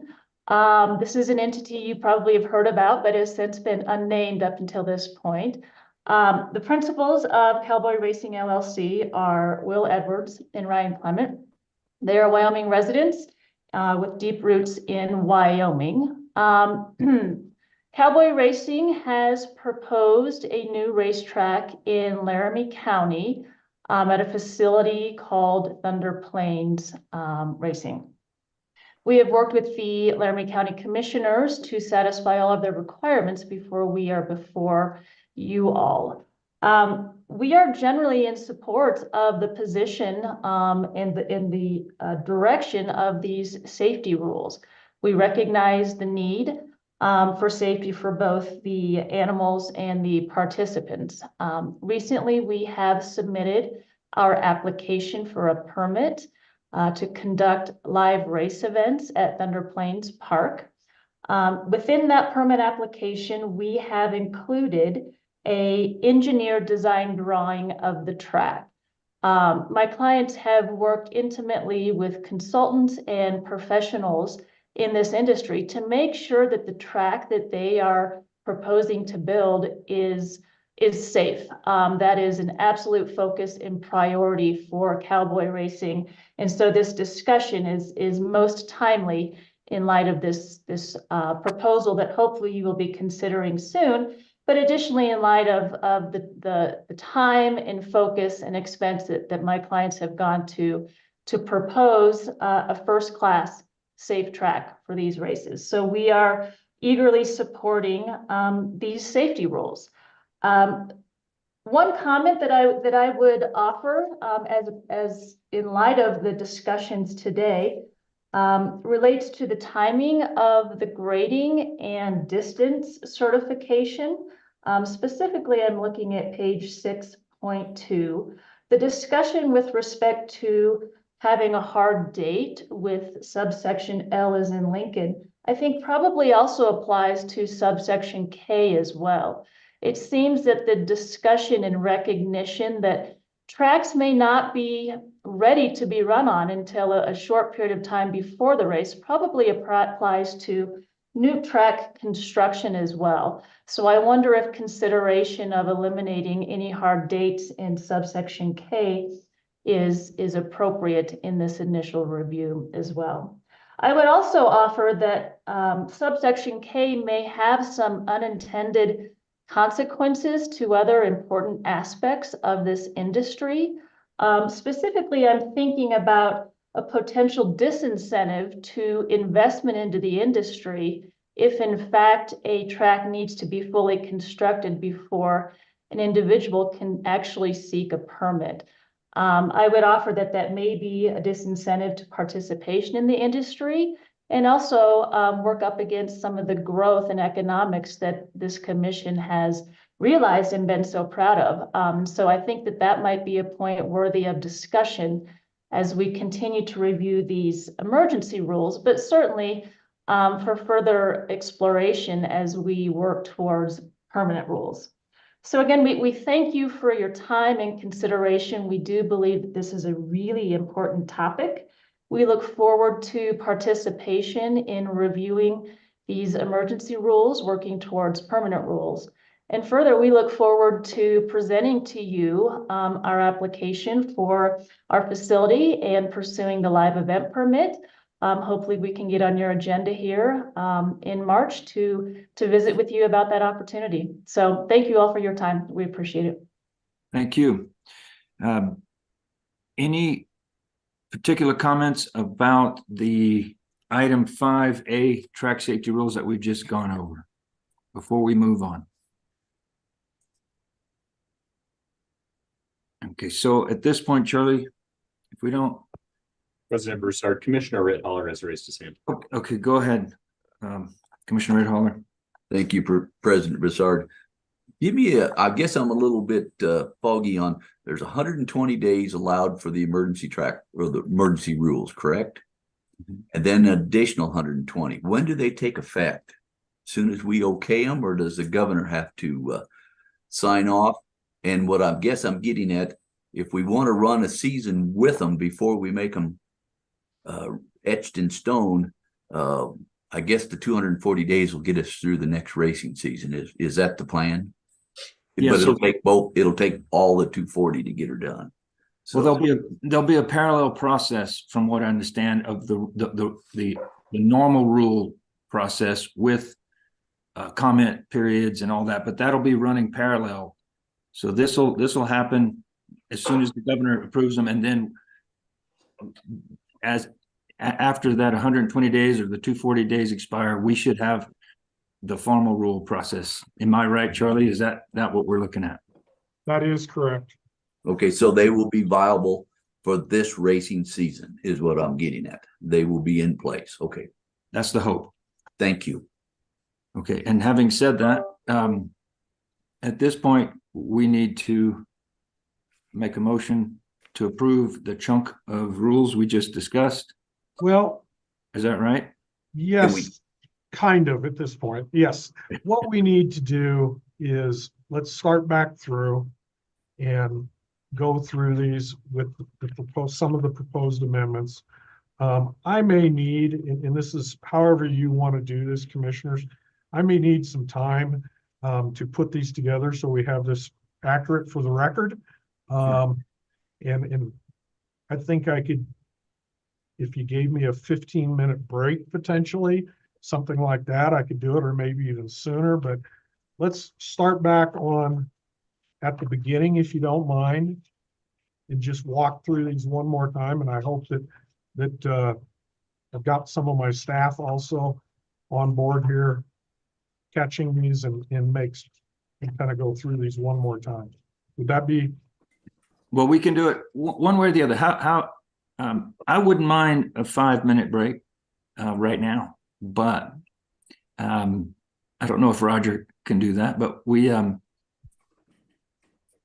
would that help you, Charlie, if we just took a 5 or 10-minute break now and came back and reviewed them from the top? That'd be fine. Let's do 10. 10-minute break. We'll do a quick recess. I mean, I'm just going to mute myself, and I'll be back in 10 minutes, sitting right here. So Nick doesn't have to do much. Just give us a 10 minutes. Thank you. Is that good? All right. We'll adjourn until 11:05. All right, see y'all in 5 and 10 minutes.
Fox reporter really got under her skin as he left. I think it was that Peter Busey's wife. She was following him down the hall.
Commissioners, do you have any?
I'm there too.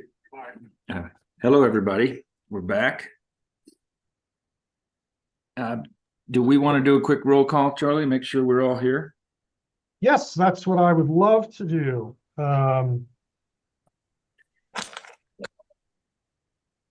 Vice President Broussard, Well, I'm the president, but I'll go vice president if. or excuse me, President Broussard. All right. Yeah.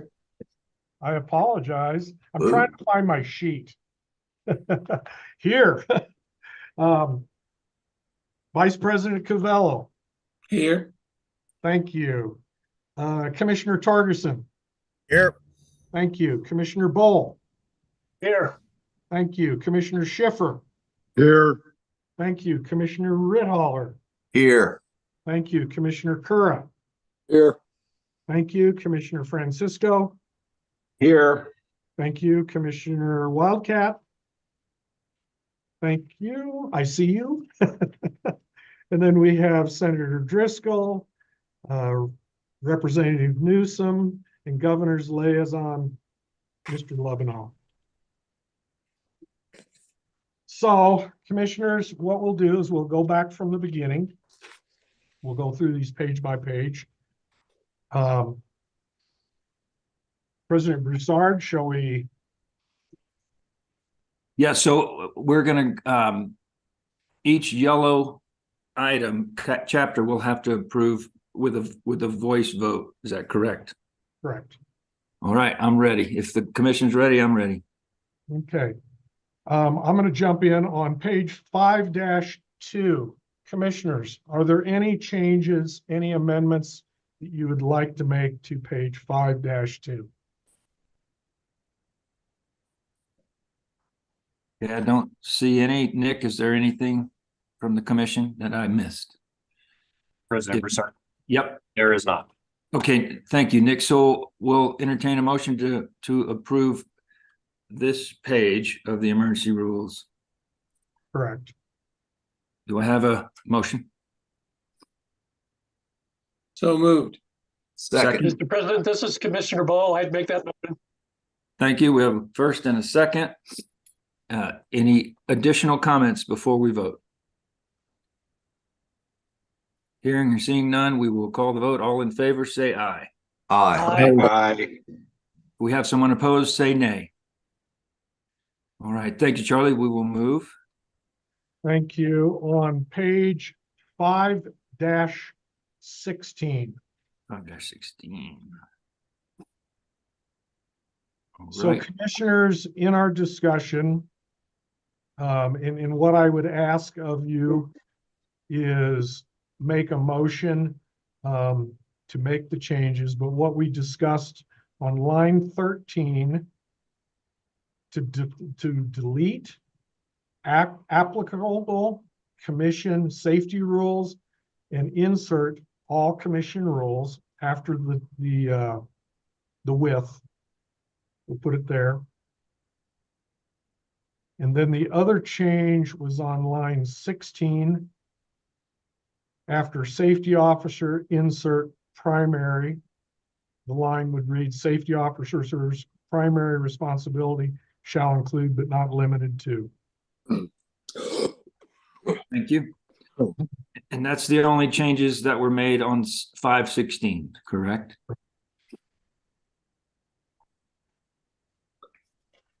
Yeah. So if you'd like me to, I'll read that. A, the commission safety officer employed by the commission shall monitor activities and practices in the stable area, barn area, and on the racetrack for compliance with all commission. The commission safety officer shall work primarily on the permitted grounds during training and racing hours, assist the stewards in decisions, and make safety recommendations to all racing officials. The commission safety officer's primary responsibility shall include but not limited to the list that we have here. Okay, thank you. And that is the entirety of the changes on that page. Correct. Okay, so we would need a motion. So does this include all the way up to track safety officer? Section 18? We're not on that page. We'll do that page individually. Okay, so it's not chapter, it's by page. Yes. Okay, so we have a motion to approve the rules, and as they presented just recently by Charlie on page 5-16. President Broussard. Yes, sir. Commissioner Ritholler, I will make a motion to approve the change or the I guess, the changes we made to page 5-16 And the rules as they're presented. as they were presented. Thank you. In a sec, do we have a second, please? I second that. Thank you, Roger. Okay. We'll have any additional comment about this page, 516. Not hearing or seeing any, we'll call the vote. All in favor of approving this page of emergency rules, state that by saying aye. Aye. If anybody's Aye. opposed, sorry, if anybody's opposed, say nay. Okay. All right, Charlie, we'll move to 517. Yes, 517, we had no changes that I'm aware of. Are there any amendments, commissioners? Okay, we'll entertain a motion to approve page 517. As presented.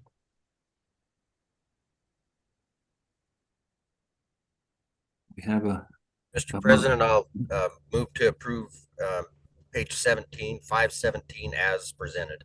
Thank you, Roger. Do I have a second? Second. Thank you, Commissioner Francisco. We will open it for discussion if there's any.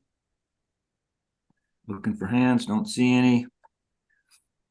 Okay, if not seeing any comments for this motion, we will call the vote. All in favor of approving emergency rules on 517 as presented, state that by saying aye. Aye. Aye. Aye. Aye. If you want to oppose, say nay, please. All right, thank you. Now we're zooming down, Charlie. Remind me, we are two. So what we would need at this point, President Broussard, is a motion to accept the changes as discussed and amended for chapter 5. So we're gonna approve what we've approved? Correct. We do the complete chapter now. I know it's a little. Okay. All right, so at this point, we'll entertain a motion to approve all the emergency rules that were in chapter 5. So moved. Thank you, Commissioner Schiffer. Second. Second. I think Commissioner Ritholler got in there. Okay, so any more comments about chapter 5 as a whole? All right, not seeing any, we will call the vote. All those in favor of approving chapter 5 emergency rules as presented, state that by saying aye. Aye. Aye. Aye. Anyone opposed, say nay. Not seeing any, we will move on to chapter 6, page 2. Okay, chapter 6 of the emergency rules that we've been discussing on 6-2. So commissioners, we had discussed the date and considering it and reviewing it on I, where the some of the suggestions were concerning getting those surveys done in time. If you look at line 35 and you go where it says shall be grounds to suspend a permit's live event permit. If we change that shall to may, will be a real simple fix there.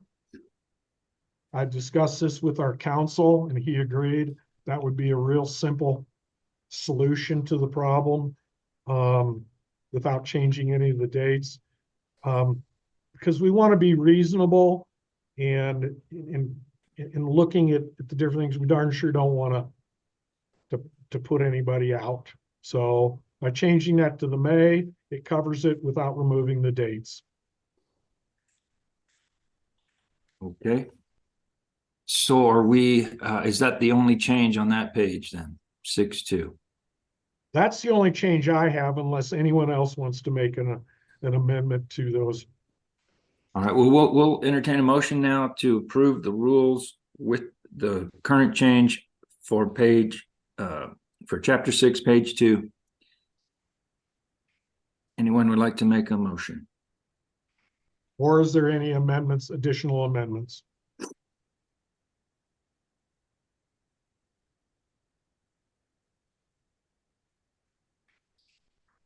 Your motion? If we get a motion in a second, we can discuss that real quick. Commissioner Schiffer here, I so move. Thank you. Do we have a Commissioner Covello, second. Thank you. Now we'll open it for discussion. Is there anyone that has a comment from the commission regarding changing, well, anything on that page, but to include changing the word shall to may? Mr. President. Yeah, go ahead, Vice President.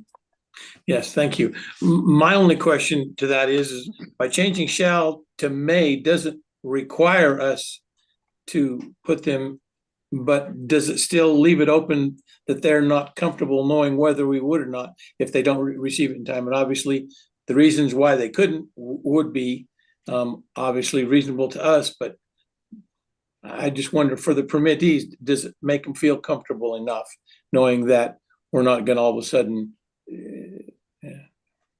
jump up and suspend them? So we don't have to punish them, but we may.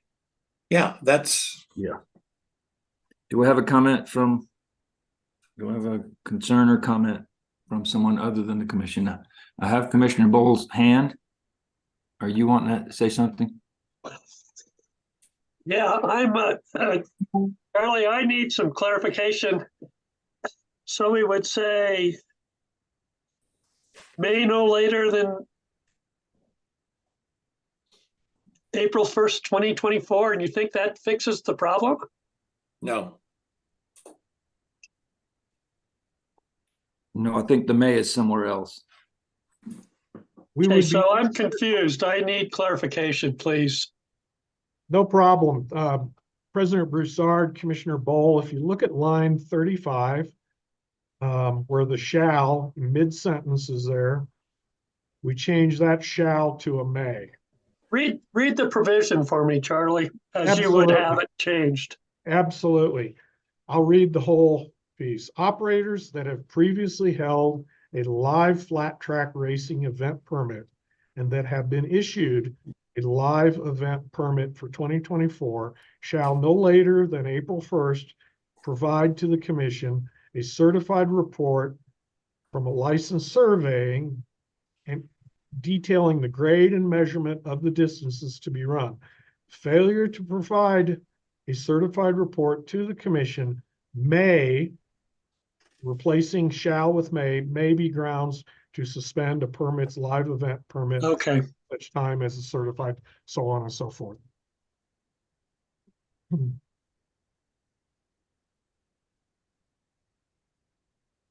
Well, I understand now, Mr. President. Oh, thank you. Do we have any other concerns or questions? Commissioner Schiffer, I see your hand. Yes, President. I was thinking that going down to line 35, maybe we need to add to provide a certified report to the commission prior to the commencement of the meet or whatever you want to say, so that they know they have to do it. You know, I mean, I think we gotta add some stuff there to put some meat to this thing, or they're gonna say, well, we may do it, but we may not do it. No, they have to submit. It shall submit, but it's we as the commission may suspend, but don't have to, depending on the circumstances. Okay, so I'm confused and I'm sorry. I thought the shall was up in line 32 was gonna be changed till May. No, the only change is on line 35 and it's the shall right after commission. Right. I'm in my normal state of confusion. Sorry about that. Thank you. That's okay. No, the way I read it, and I'm guessing Charlie will back me up on this, is there's still a mandate to submit this requirement, the track survey. But the only may is what we have flexibility. We don't have to punish if there's extenuating circumstances. So I see Commissioner Wildcat and Commissioner Torgensen. So we will start with Commissioner Wildcat. You have a comment, please? You got the floor. Oh, you're muted. Commissioner Wildcat, you're not muted, but I think the computer has the wrong microphone selected because you're not coming through. Hand signals. Would you like to email your comment? If you text me, I can read it. It'll be You want to move to Roger Torgensen? Yeah, we'll go to Roger. We'll go to Roger's comments, and then we'll get. Mr. President, this isn't in regards to anything here, but I apologize. I need to leave the meeting and attend to something here on this location. Okay, thank you, and come back when you can. I will. Thank you. Thank you. Okay, Nick, are we able to communicate with Commissioner Wildcat? President Broussard, I'm going to try to call her from my phone here and see if it'll pick up through my microphone. Thank you.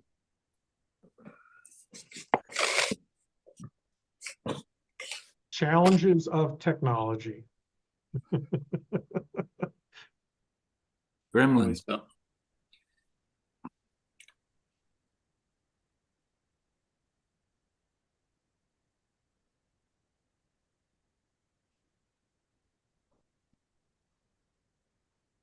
I can hear him talking to her in the other room. Okay, that works. Good. Go ahead, Wildcat. You have the floor. We can hear you. All right, thank you, Mr. President. I actually had I don't know if it's so much a question, but kind of a recommendation. If we're looking at keeping teeth behind this comment or this rule, we could keep May in there. And you had mentioned it earlier about extenuating circumstances. Maybe we list something that, with the exception of extenuating circumstances, which may be approved or which shall be approved by the commission. Does that make sense? I heard most of that. Charlie, did you get that? Lima Charlie, loud and clear. I don't think I did. Maybe Nick heard it better. President Broussard, she was just referring to the dates and then putting a caveat in there that talks about extenuating circumstances being kind of the pivot point for the may and the shall. Is that correct? Yes. Yes. Okay. And that's on line 32 and line 33. 35. It'd be on 35 where the shall be grounds to suspend. Okay. And where would we put, we'd leave them, we'd replace shall with may, and then where would we, and what would we insert?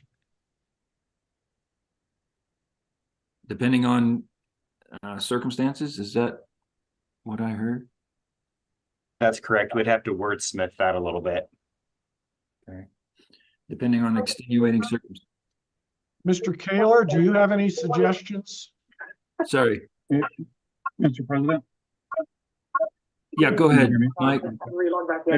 One thing that we could do is on line 37, before you say if there are any changes to the grade, before that sentence, you could say, upon good cause shown, the commission may extend this deadline or forgive this deadline. Like that? Yes. Okay. Commissioner Wildcat, did you hear that?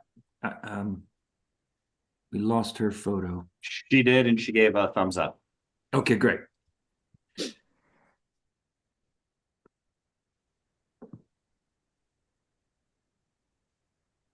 President Broussard?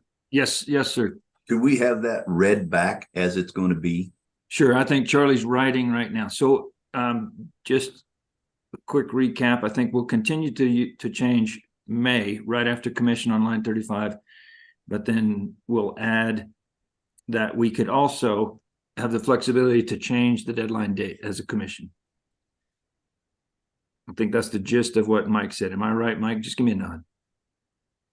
Yeah, good. So upon good cause shown, the commission could extend the deadline At their discretion. at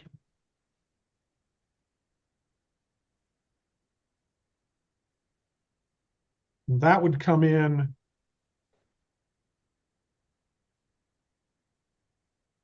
right Line, after. yeah, line 37, right after commission. Okay. Gotcha. Okay. So let me read the whole piece, if you wouldn't mind, commissioners. No, we'd like that. Go ahead. Yeah, and I hope I get it right.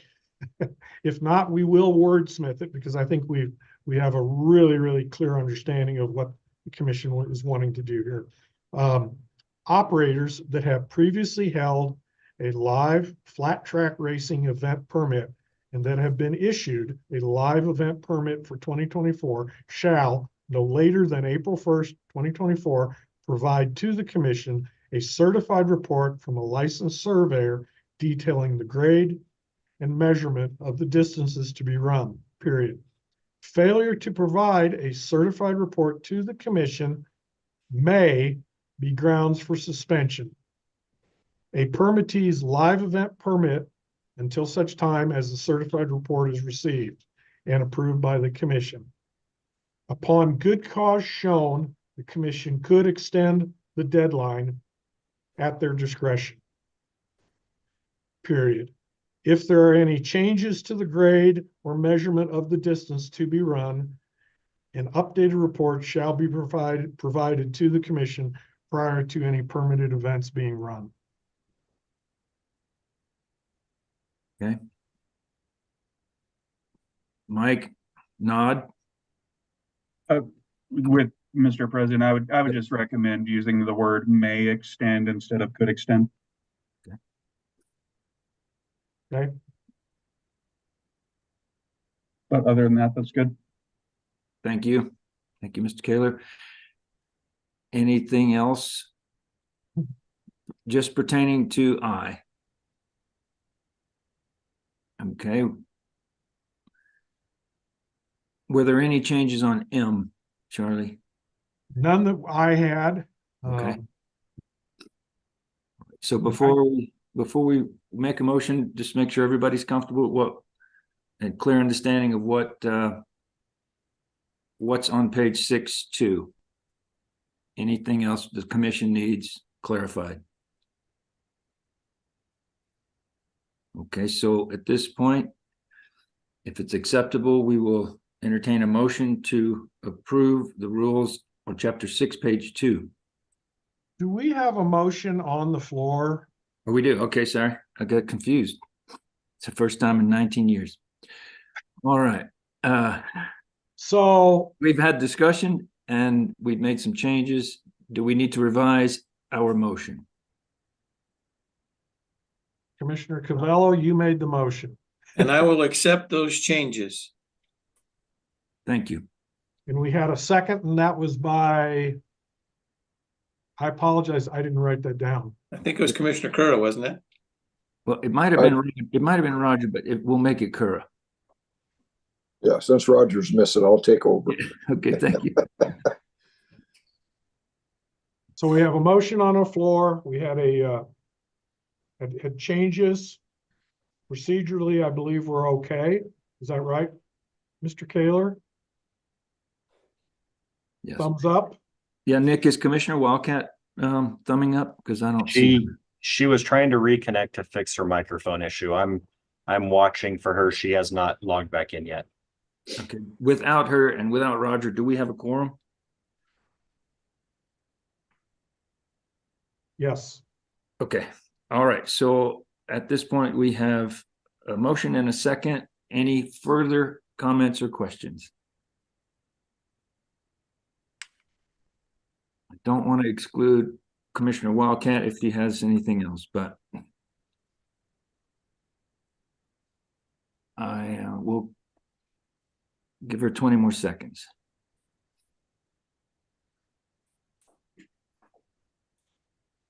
All right. we're gonna call the vote. If I don't have any comments, all in favor of approving chapter 6, page 2. Note that by saying aye, please. Aye. Aye. Anyone opposed, please say nay. All right, thank you. 6-3. Thank you. On 6-3, line 4, we need to delete the double C that I have there with racetrack. Remove that, and that's something that we would do anyway in the final draft. So we have no additional changes from line 1 through 12 from the commission. We had no changes discussed, and if you want to amend any of these, obviously you can on line 21. And then we discussed on between line 38 and 47, we added at the end of line 43, following consultation with the commission safety officer and or track steward. Okay. Thank you. So if you don't mind, Charlie, the only changes we made were just a spelling correction. And now if you'd like to read the entirety of is it from 39 to 43? Yes, I sure can, Commissioner. Thank you. Yes.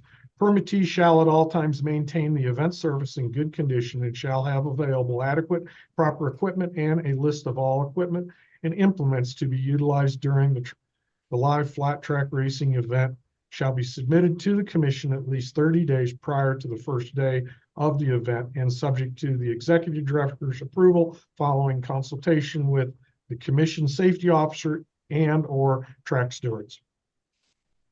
Thank you. All right. Any changes from 45 to 47?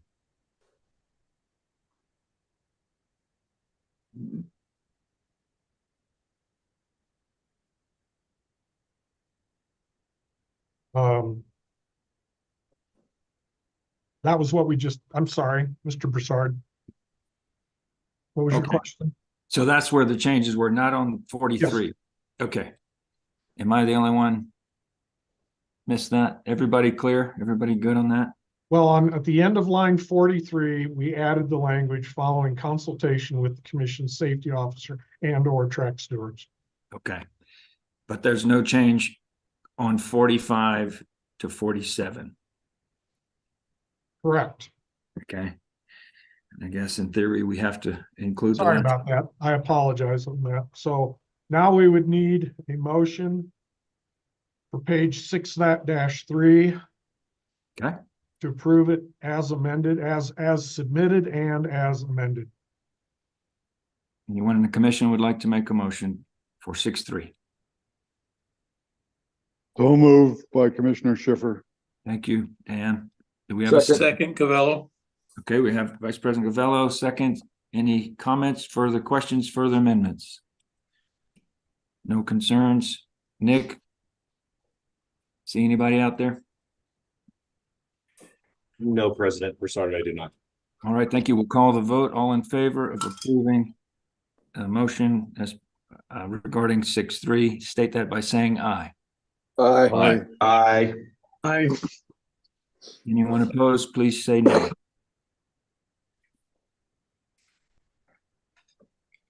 Thank you. Charlie, do you need a minute? No, I'm good so far, I think. Okay. So moving on to 6-4, we had no changes that were discussed unless the commissioners have amendments that they would like to bring at this point. If there are none, we will entertain a motion to accept the rule changes, emergency changes for chapter 6-4. If anyone's bold enough to make a motion. So move, Mr. President. Thank you, Mr. Vice President. Do we have a second? I'll second. We'll go with Francisco on that one. All right. Any comments or questions or amendments regarding 6-3? I'm sorry, 6-4. No hands? Don't see any. All right, we'll call the vote. All in favor of approving 6-4 rules as presented, state that by saying aye. Aye. Anyone opposed, please say nay. Okay, thank you. So President Broussard, what we would need at this point now again would be a motion to accept The entirety of chapter changes 6. as presented and as amended to chapter 6 and submit these as emergency rules. Thank you. Anyone else that would like President to? Bizard, I Yep. will make that motion. Thank you, Commissioner Ritholler. Do we have a second? For the I'll entirety- second Schiffer. Thank you, Commissioner Shifter. That's for the entirety of chapter 6. Any comments or questions before we move on? Doesn't look like, so now we will call the vote. All in favor of approving the emergency rules as presented for chapter 6, please state that by saying aye. Aye. If there's anyone opposed, please say no. All right, thank you, Charlie. We are moving to 8-3. So we're in chapter 8, 8-3. I think we had no discussion about making any of the changes unless the commissioners have an amendment that you'd like to bring.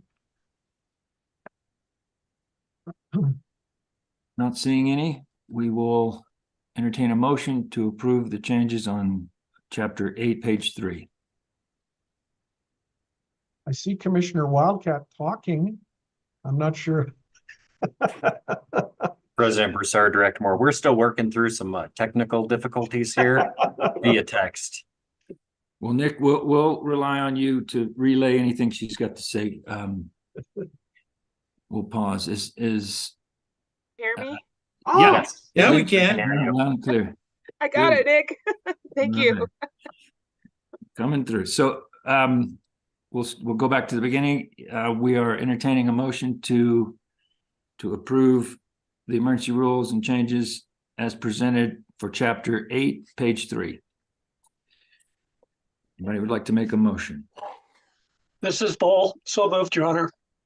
Thank you, Commissioner Bold. Do we have a second? I'll second that.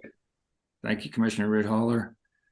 We have more comments or questions regarding this page. Not seeing any hands. We will call the vote. All in favor of approving the rules as presented for chapter 8, page 3, state that by saying aye. Aye. Aye. Thank you. If anyone's opposed, please say nay. All right. I think, is that all of chapter 8 then, Charlie? Do we need to do? We've completed all 3 of the chapters. Okay. Mr. Kaler, do we have any procedures? Mr. President, and given that we've completed all the chapters, then the proper procedure to forward to the governor's office.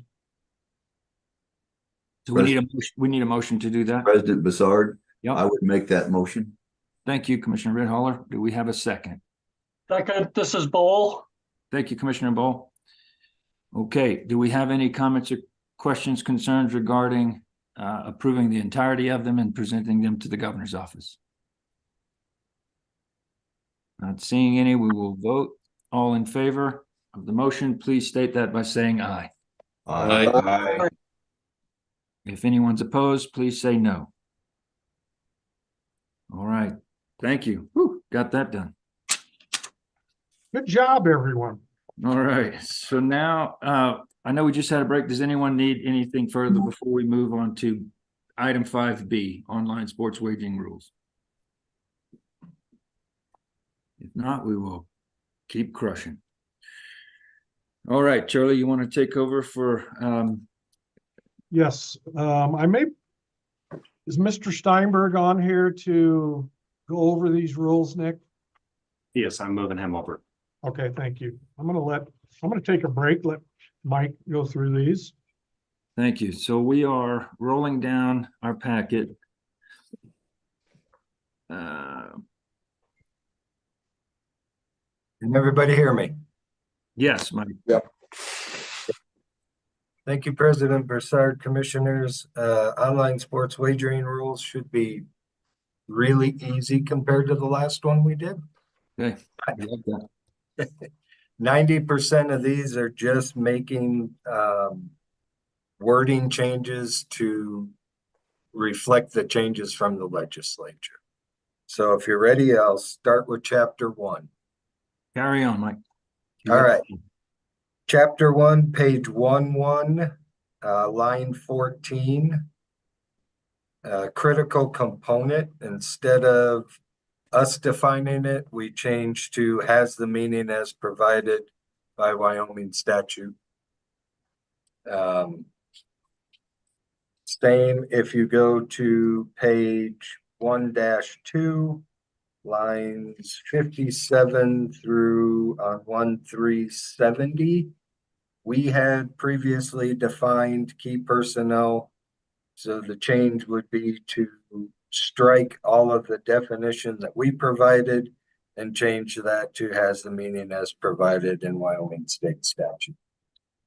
And those are the only changes to chapter 1. I'll pause if anybody has any questions. Okay, any Charlie or Mike, do we need to approve the chapter by chapter for this, or can we just do it in the end? Mr. President, I would recommend that we just do it at the end. Okay. Purposes of this, I think we're fine. Thank you, Mike. Other Mike Steinberg, you can carry on to chapter 2 then. Okay, thank you, President. Chapter 2. Again, this is the changes you see on 2-1 are merely to change the wording to exactly what's in statute. So section A, lines 6 through 13. I can read them if you would like, or that is exactly how statute reads. What's the pleasure of the commission? Do we want them read to us or no? No, we can read. Okay. Roman numerat I is just to define again what statute says, what the fees are for initial license and renewals at 250. Numerat 2 is again to cover statute that the licenses are valid for 5 years. Thank you. On page 2-4, line 113, 14, 16, and 21, again, are changes to reflect the changes in the legislature, changing it from not more than 60 days to not more than 90 days, and adding after permit or license. And that is the extent of the changes for chapter 2. Thank you. Any questions on chapter 2 before we carry on? All right. Seeing none, we will go to chapter 3. President Broussard, Commissioner Yes, Schiffer has raised his hand.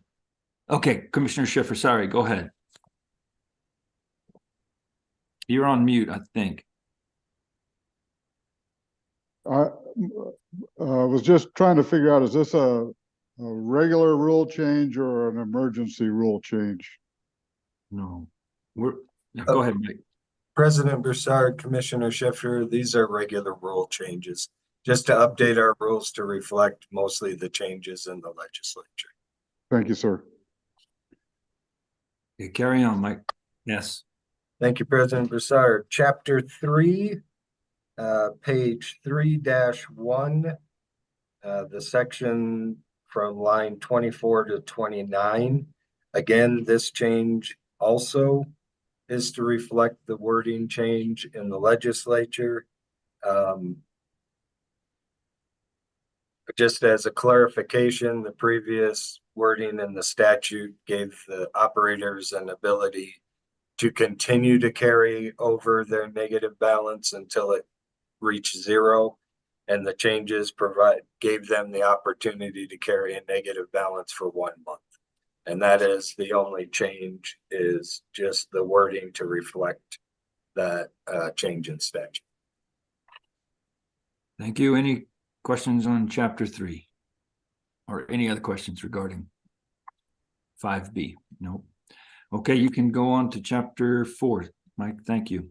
Okay, thank you, President Broussard. Chapter 4 represents the only changes from us and one of the operators. On page 4-1, section 1, the actual changes are line 11 and 15. And this came from commission staff. Currently, we allow both sports wagering operators and vendors to request a new offering to our approved catalog for wagering. We feel like it's more prudent to only allow the operators to make that request, since they are the only ones actually taking wagers. And we didn't feel like it was necessary to allow payment processors and so forth to request a new event be added. So we just suggested striking or sports wagering vendor in both of those lines. Thank you. Do we have any questions regarding that specific topic? Now, this will be in they'll have a comment period, so if it'll affect the vendors, but they'll have an opportunity to comment, correct? Correct. All right. Any comments from the commission before we move on? Seeing none, we can go forward. Mike, thanks. Okay, thank you. On page 414, section E was a request for some wording changes from one of our operators that we as staff took a look at the request, and it's really not changing procedurally anything that we do. You'll see that the main change in subsection E is to change the wording from 14 calendar days to 10 business days, which is the exact same amount of time. But as was pointed out to us in other sections of our rules, we talk about business days, and this was the only section we talked about calendar days. So we thought that that was a prudent change to make. Some of the other strikeouts were just due to procedure and how complaints are handled. With all of the operators, all of the complaints that they receive, because they're online, are always written. Even, you know, it's either a chat or an email to them making the complaint, or an email to us making a complaint.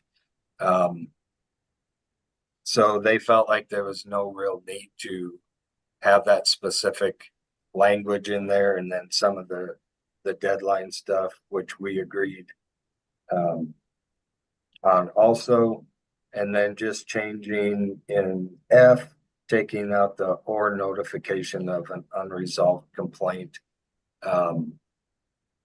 I will tell you, having done this now for a little while, I find out more often from the operators that a complaint has come in and what they're doing about it than I do from citizens. So they do a pretty good job of self-regulating in that aspect. So we thought that those changes were viable to make. Thank you. Okay. Any questions thus far? All right. Thank you, Mike. You can carry on. All right. The last section is chapter 8, and they're pages 8.2 and 8.3. And the only changes is re-lettering. Okay. Anything else down the road? No, that's the last of it? That's the last of it. Okay. Do we have any questions for Mr. Steinberg regarding any of the online sports wagering rule changes? Okay. If we don't have questions now, then we'll formally make a motion to approve the rule changes as presented. Mr. President, I make that motion. Thank you, Mr. Vice President. Do we have a second?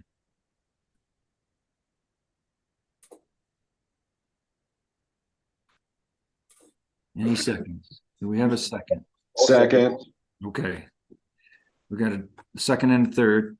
I think Commissioner Curra won that one. Oh, okay. Any comments or questions regarding the rule changes? You did a good job, Mike. So not seeing any, we will call the vote. All in favor of approving the rule changes as presented, please state that by saying aye. Aye. If you disagree, say no. All right, thank you, Mike. Are you next? Oh, no, who's rodeo events? I believe Director Moore was gonna have me do that as well. Okay. Unless he changed his mind. We'll look at him and see what kind of face he's Nope, making. that's fine. Go ahead, Mike. Okay. All right. President Broussard, Commissioners, at our annual fall meeting, Commission directed staff to take a look at the possibility of allowing a permittee applicant to submit their proposed event rules with their application for a rodeo event. In the time between that last meeting and recently, we've had a lot of discussions within the office and with council, and have come to our conclusion that we do not believe that that's a viable option for several reasons. First and foremost, state statute still dictates that we have to have a promulgated set of rules. So under that proposal, if an applicant submitted a set of rules to us with their application and we thought that they were okay, and you all as a commission agreed to that, we would still then have to go through the promulgation process to adopt those rules for them to then run the event. Adds a lot of time to the application process. There's also the possibility that, rodeo or not rodeo, because it's already a big thing, but wagering on rodeo could become the next big thing, and we end up with 4 or 5 different operators that want to have an event, and they send us 4 or 5 different sets of rules, and now we're juggling promulgating 4 or 5 sets of rules for different events. It also kind of goes back to not everybody's playing on a level playing field if they're all operating under a different set of rules. So our suggestion to the commission would be to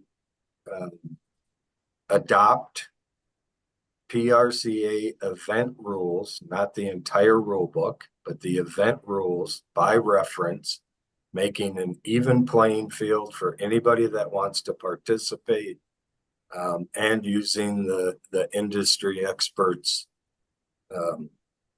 set of event rules to do so. And I will stand for any questions or listen to discussion. Thank you, Mike.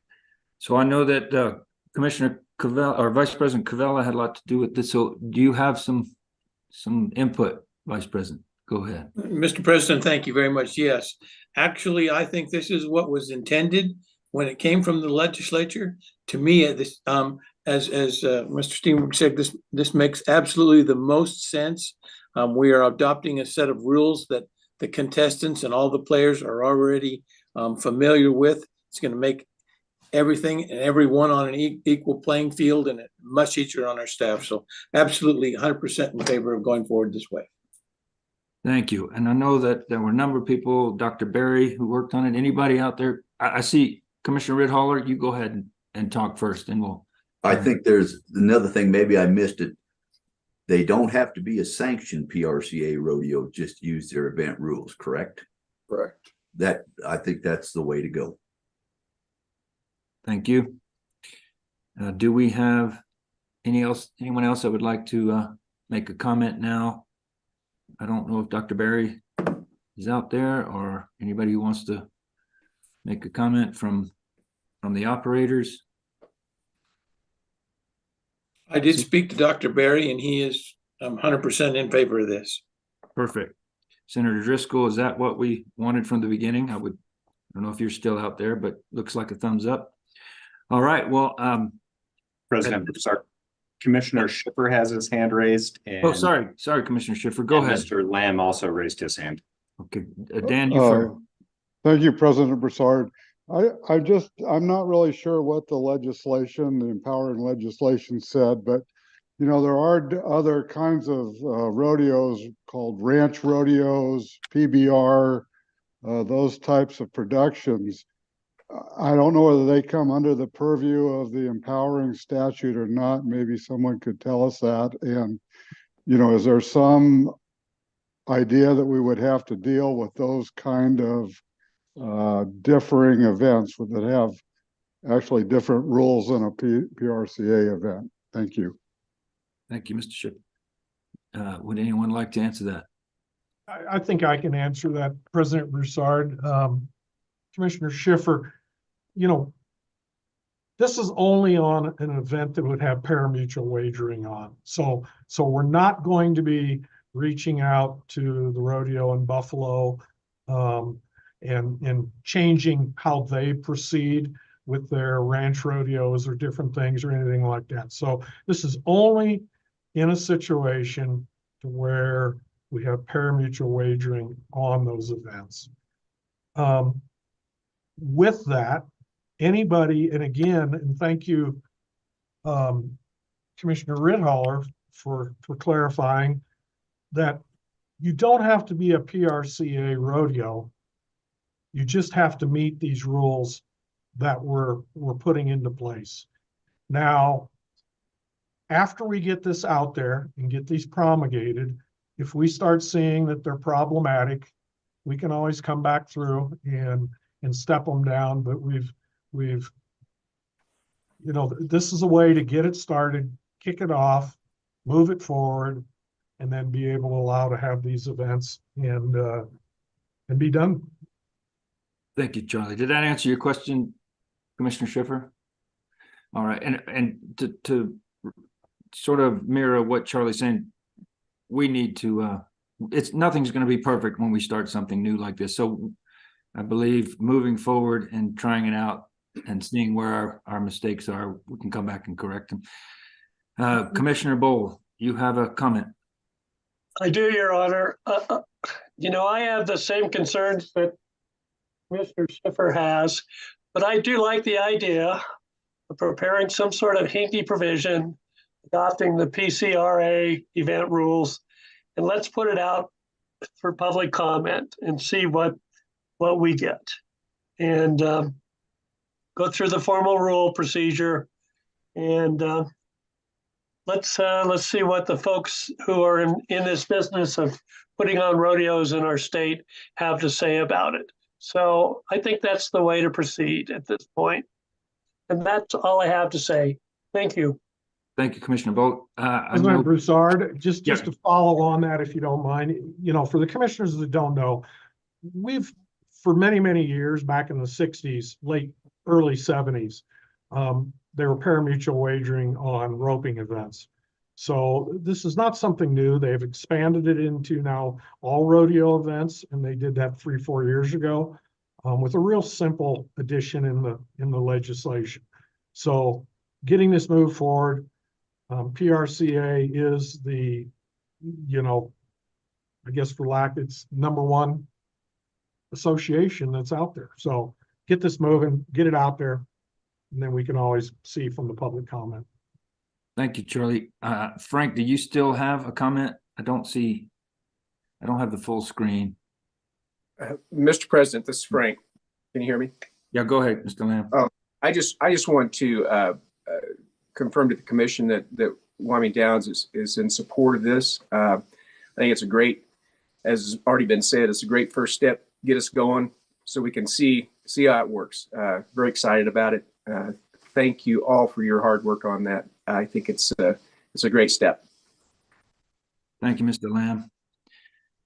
Any other comments? Nick, do you see anybody out there that I can't see? President Broussard, I don't show any more hands. Okay, procedurally, do we need to make a motion to approve this going forward, or is that just, you're gonna come back with the rules complete next time we talk? I don't see that we need any motion unless Mike, Steinberg or anyone think we're good, aren't we, guys? You're good, Mike? Steinberg? Okay, yeah. Procedurally, just so you know, the plan is, barring any unforeseen emergencies, is to, hopefully we can have that first draft of the rules, to you by our March meeting. That would be our home. So we can move on now.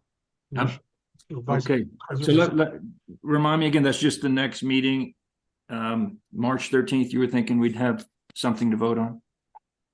At least have something to work on, yes. All right, thank you. Hoping.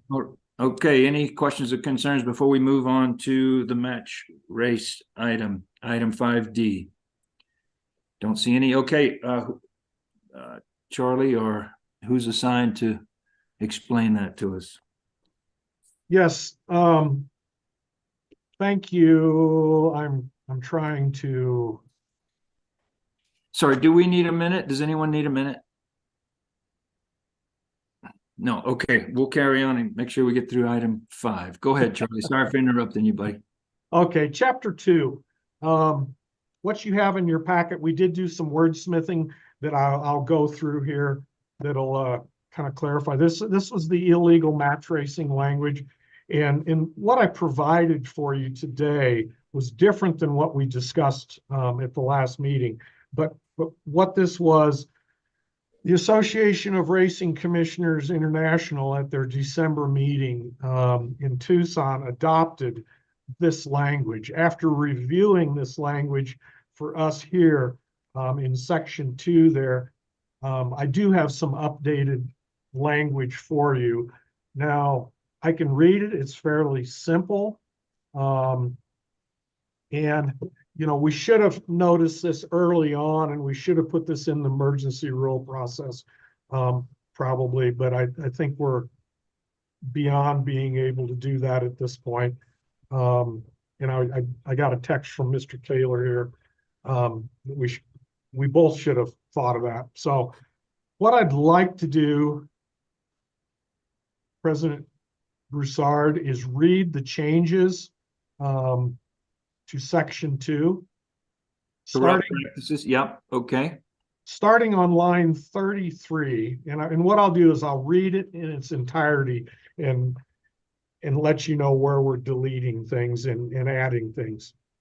No licensed person shall commit, comma, we delete the or, and then continue on, conspire to commit, comma, and then we add the language or aid and abet, and then the remainder of that piece stays the same. Any dishonest, corrupt practices, fraudulent acts, conduct detrimental to a parimutuel event, including bookmaking, touting, so on and so forth.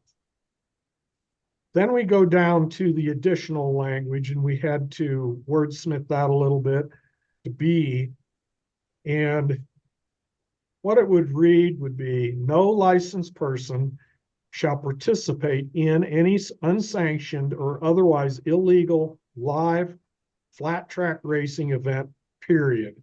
And then we deleted the remainder of that language. Very simple. We were able to simplify it by going back up to A and deleting one or on line 33 and then adding or, aid, and abet. That's clear to me. All right. Anything further? I see Commissioner Sheffer with his hand up. Go ahead, Commissioner Sheffer. Could Director Moore read the changed language on B one more time, please? Yes, thank you. I'll read A and B with the changes. No licensed person shall commit, conspire to commit, comma, or aid and abet any dishonest or corrupt practice, comma, fraudulent act, comma, conduct detrimental to a parimutuel event, comma, including bookmaking, touting, or any act in violation of these rules, period. And then B would read, no licensed person shall participate in any unsanctioned or otherwise illegal live of flat track racing events, period. And then we deleted the remainder. We deleted the little I.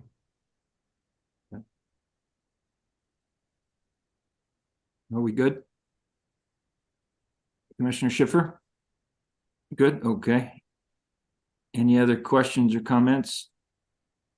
So because we did not give notice of the potential of an emergency rule, we would submit these as regular rules and let those proceed as a standalone chapter in the regular rules. Perfect. All right, thank you. So we need to we entertain a motion to approve the rules as presented. That would be correct. Yes, sir. All right. Anybody out there? And the motion would be as presented and amended. Okay. Okay. Anybody? Tired of motions. I'd be happy to make that motion, Mr. President. Thank you, Mr. Vice President. Do we have do we have a second? Sorry. I'll second. This is Thank you, Schiffer. Commissioner Schiffer. And we'll open it to comments now. So Commissioner Bull, I see your hand. If you have a comment, we're wide open. I think you're on mute, Commissioner Bull. Sorry about that. Charlie, does your amended language delete that language about an illegal meeting? Am I correct in that? Yes, you are correct. Thank you. Okay, because that language concerned me, and so I'm glad to see that's gone. Yes. So, Mr. President, I'll vote for this motion. Thank you. Any other comments, questions, concerns from the commission? Not seeing any. Nick, do you see anything that I don't see? President Broussard, I do not. All right, thank you. Having no further comments, we will call the vote. All in favor of approving the rule change as presented and amended, please state that by saying aye. Aye. Aye. Anyone opposed, please say no. All right, thank you. So we are finished with item 5. Does anyone? Not quite.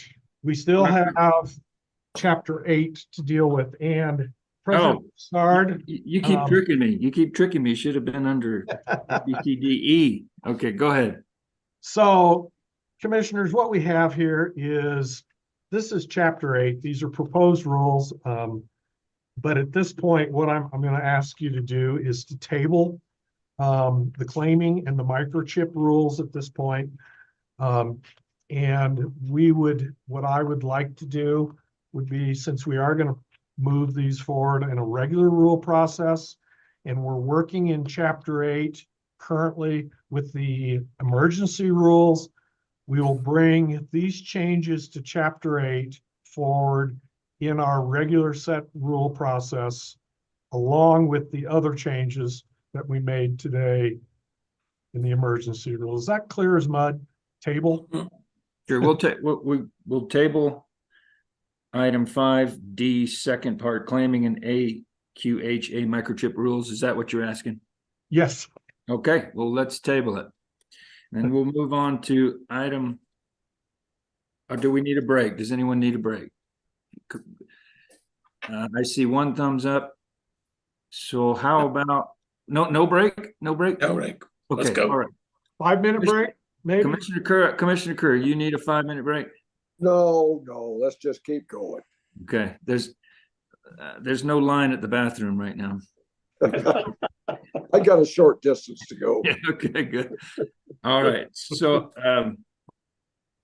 we will carry on with item 6A, some new vendor licensees. And I'm gonna guess, is that Nick? That would That's be myself.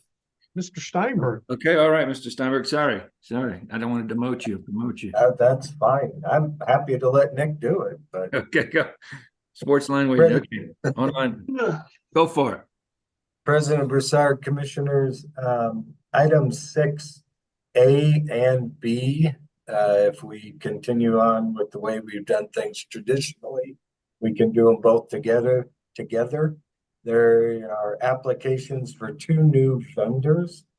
One is Huddle Gaming Inc., and they're a trading and risk management service. And then Checkout LLC, which is a payment processing service. On September 18th, we received Checkout LLC's online sports wagering vendor permit. They're currently licensed and operational as a vendor in more than 3 jurisdictions within the United States. On October 23rd,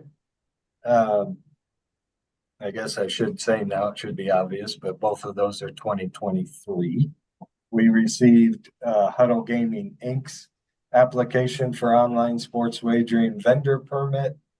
They are also currently licensed and operating as a sports wagering vendor in more than 3 jurisdictions in the United States.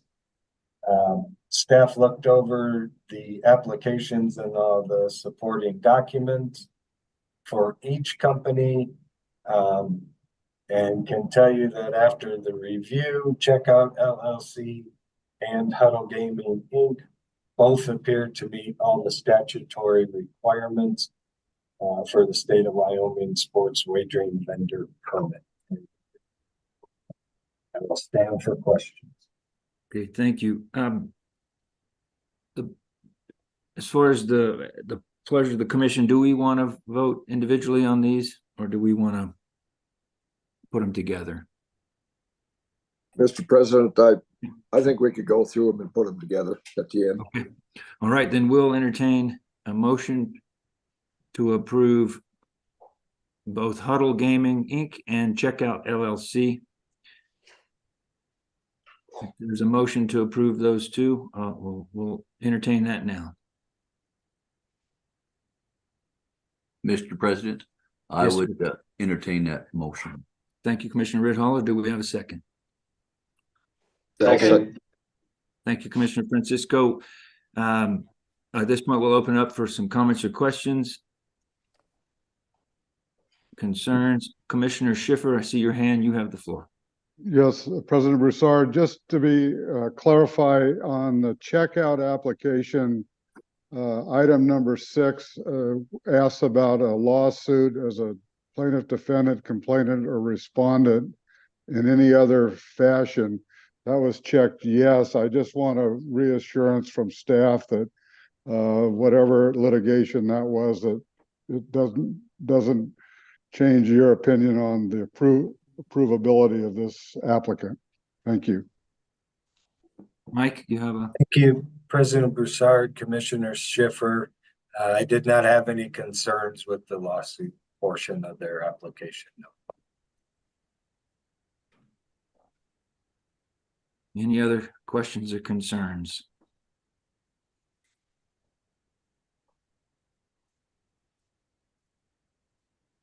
I don't see any. Okay, so at this point, we will call the vote. All in favor of approving the motion as presented, state that by saying aye. Aye. Aye. If there's anyone opposed, please say no. All right, thank you. So that is both item numbers 6A and B.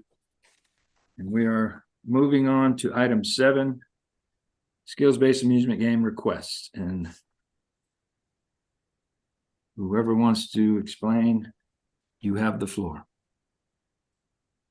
President Jump in and go too far, Nick, if you just give me a minute. President Broussard, I think this is totally up to the commissioners and things. The remainder of our items here should go relatively quickly. You know, it's It's 12:16. Should we keep rolling? That would be totally up to you all. Everybody's nodding, I think. What would you like to, it's a pleasure of you, commissioners. We don't have, I mean, if anybody wants to take a 2 or 5 minute break, I don't think we should break for lunch, but if anybody needs a quick break, just raise your hand at any point and we'll do a 5-minute break. Other than that, if it's the pleasure of the commission, we will continue on. Do I have any objections? You can call me quietly on the phone if you need to. All right. Charlie, did that answer your question? If we should carry on? No, that's good. I just wanted to give the opportunity is all. Okay. I don't see Commissioner Wildcat in my thing. Is she still here? Oh yeah, okay. Yes, she's still here. All right. All right. Okay. So Charlie, whoever needs to fill us in on the details of item 7, they have the floor.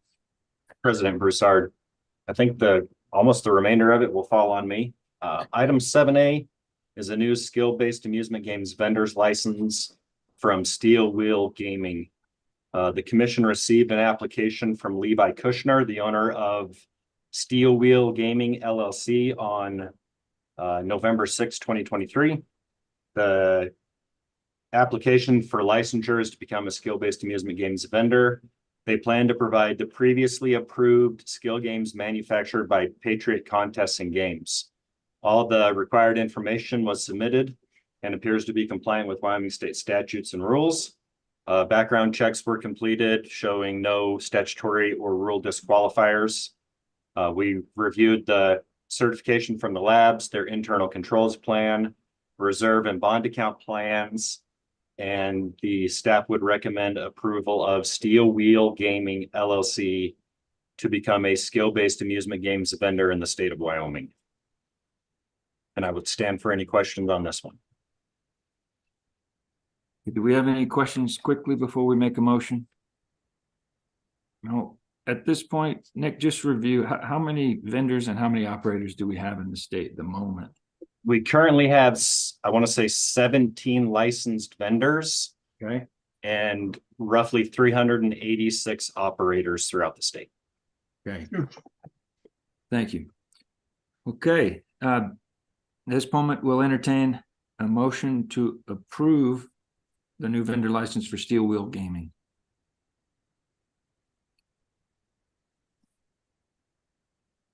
Mr. President, I'll also move. Thank you, Commissioner Kura. Commissioner Bowe, were you going to say something? Like I was second? going to second the motion. All right, perfect. Thank you. Any comments or questions to Nick regarding Steel Wheel Gaming? Nothing. Okay, Nick, you're double duty, so you're presenting and looking. So if you see any hands, let me know. I will let you know. Okay, thank you. No comments or questions. We'll call the vote. All in favor of approving Steel Wheel Gaming, state aye. Aye. If there's anyone opposed, please say no. Doesn't sound like it. All right, thank you, Nick. B, please. Midwest Amusements. Item 7B is a new skill-based amusement game vendor licensed for Midwest Amusements LLC, offering the previously approved Trestle games. The commission received the application on December 3rd, 2023, along with all of the certifications from the lab, internal controls, reserve and bond account plans. Background checks have been completed and shows no statutory or rule disqualifiers. And the commission staff would recommend approval of Midwest Amusements LLC as a skill games amusement vendor using the previously approved Trestle games. Thank you, Nick. So at this moment, we'll entertain a motion to approve Midwest Amusement Games, if anybody's inclined to do so. So moved. That's good. Vice President Cavella. Thank you. Second out there. I'll second that. Thank you, Commissioner Ridholer. Okay, any questions, concerns, or comments from the commission? I have Commissioner Schiffer. You go ahead. Schiffer.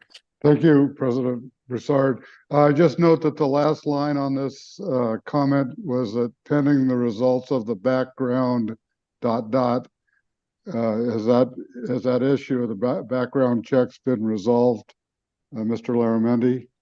Thank you. President Broussard, Commissioner Schiffer, it has. The results of the background came back late yesterday. Thank you.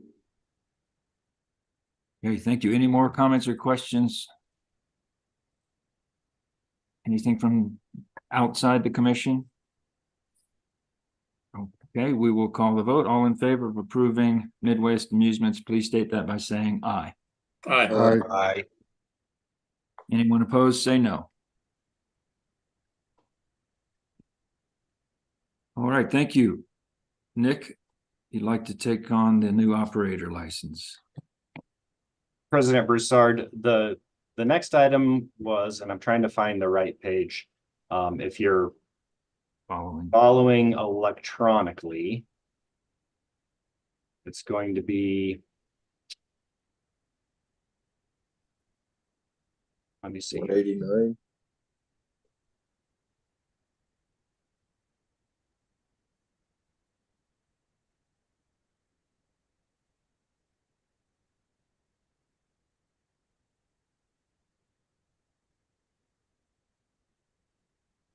I'm looking at 166, maybe? New vendor application? No? Sorry here. This is kind of a big packet here on this one. 176, I think. Yep, it's actually on page 176. 177. Okay, 177, okay. So item 7C is in reference to a operator's application that the commission received for Cowboy State Brewing in Glen Rock, Wyoming. The application for operations was received on 10/26 of 2023. On 11/6 of 2023, after we began the original review of that application, we had requested some additional information. As we looked into our licensing database, we had shown that the Four Aces Bar and Grill and Cowboy State Brewing was licensed as a single entity for 2024 and 2023. So with that, we had requested some additional information. The information that we had requested is outlined in your packet and is kind of going based on the Chapter 4, Section 5C rules, as far as when two operations are housed under the same physical address, what the commission uses to decipher if they're in fact two distinct separate entities. We received the information back on November 20th of 2023. And there was a few things that we had noticed in the responses to the additional questions and then what our observations were. The questionnaire stated that the games for Cowboy State Brewing, which is who they are seeking licensure for, would be located in the tap room of Cowboy State Brewing. However, the games that are currently licensed at that facility are already there. And then we were also advised that Cowboy State Brewing and the Four Aces share a sales tax license. So for IRS or for state sales tax reporting, state sales tax considers them one entity. We were also told that they had separate points of sale systems for Cowboy State Brewing and the Four Aces. When we had went to the location, we were actually able to buy draft beer at the bar area and then packaged liquor from the packaged liquor store. And we were able to check out on one register in the packaged liquor store. So there wasn't really a separation from those two. I've spoken with the applicant on that, and part of that is because the Four Aces and Cowboy State Brewing both sell alcohol. So there's not really a distinction between the products sold. One of them is a bar and a tap room as a microbrewery, and the other one is a full retail license, but they both primarily sell alcohol. One of the other things that was noted, it says that Cowboy State Brewing and the Four Aces share employees. When we were there doing our observation, there was actually one employee there that was working the bar and the packaged liquor store. In the questionnaire, they had stated that they do in fact have one employee, but that employee gets paid separately from the entities. We're not able to really confirm that without getting pay stubs to see how that time is divided between the two. With that being said, one of the other things that we had noticed was within the bar area of Cowboy State Brewing, the ATM machine and everything is actually listed as the Four Aces. So kind of based on the application and the answers of the application and our observations, the staff it doesn't appear that it's two separate entities. It appears that the Four Aces and Cowboy State Brewing is one entity. And we would recommend denial of this application. Like I said, currently Cowboy State Brewing is licensed. It's licensed as the Four Aces and Cowboy State Brewing. And this application would kind of split those two entities as two separate entities, but I don't know if we can ascertain that they are in fact two separate entities as defined by rule or state statute. Thank you, Nick. Okay, so I guess we can do this one or two ways. We can make a motion to approve and turn and rule that down, or we can make a motion to disallow, I guess. Mike, do you have a recommendation for us? Mike Kaler. Mr. President, it's up to the commission. A lot of times you make the motion in the affirmative, and then Okay, and then so go from there. Thank you, Mike. We'll entertain a motion in the affirmative. If someone would like to make that motion. The pause is longer than normal. Mr. President, this is Commissioner Bowl. I'd make a motion to approve the new operator license for Cowboy State Brewing in Glen Rock, Wyoming. Okay, thank you. Do we have a second?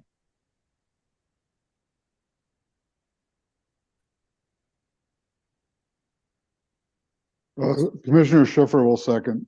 Okay, thank you. So we're open for discussion. For the record, I'm going to vote against this. But any other comments or questions? Mr. President. Yeah. Vice President Covello. Yes, for the record, I will vote against this as well. After talking to staff and so forth, I have no doubt in my mind that they're not operating as two separate entities. And if we were to allow this to happen, there would be a myriad of other outfits that would basically want to have 8 machines instead of 4. So we would open a horrible can of worms. Thank you. Thank you, Vice President. President Broussard, before we move on, I think it might be prudent to keep the discussion just to the overall discussion of this. Okay. And then have an opportunity for the individual Cowboy State Brewing to comment. Okay. And then have a vote. Okay, I have 2 commissioners with hands up. I'll start with Commissioner Schiffer. I'm just going to lower my hand on this one. Okay, thank you. Commissioner Bowl, do you still have a comment? I have a question for Nick. Nick, I know you sent written notice to the applicant that the recommendation of the staff would be a denial of the permit. Did you receive any response to that notice? President Broussard, Commissioner Bowl, we did. We spoke with her on Friday, and she's actually online now. And she was told, about the meeting, so she can come and kind of explain their structure and their situation. Okay, I see Miss Hensley's hand up. If there's any comments from the commission. So we ought to hear from her, Your Honor. Yes, sir. Yes, sir. So any other comments from the commission before I open the floor to Miss Hensley? None from me. Okay, thank you. So, Ms. Hensley, this is President Broussard. You have the floor. Thank you, President, and thank you, committee, for allowing me to speak today. My name is Roxy Hensley, and I am owner of the Four Aces Incorporated with my husband, and we have owned that property and business since 1995 as a liquor store, a bar, and a restaurant. And 2017, we created a brewery in the building with our partners, Jason and Anna Knapp. And we currently lease that portion of the building to Cowboy State Brewing. In 2000, I believe it was 2020, and I might not be correct with my exact dates, but the Wyoming Liquor Commission contacted us, and they made us, even though we have different ownership structures, one is a corporation and the other is an LLC with different entities or different partners.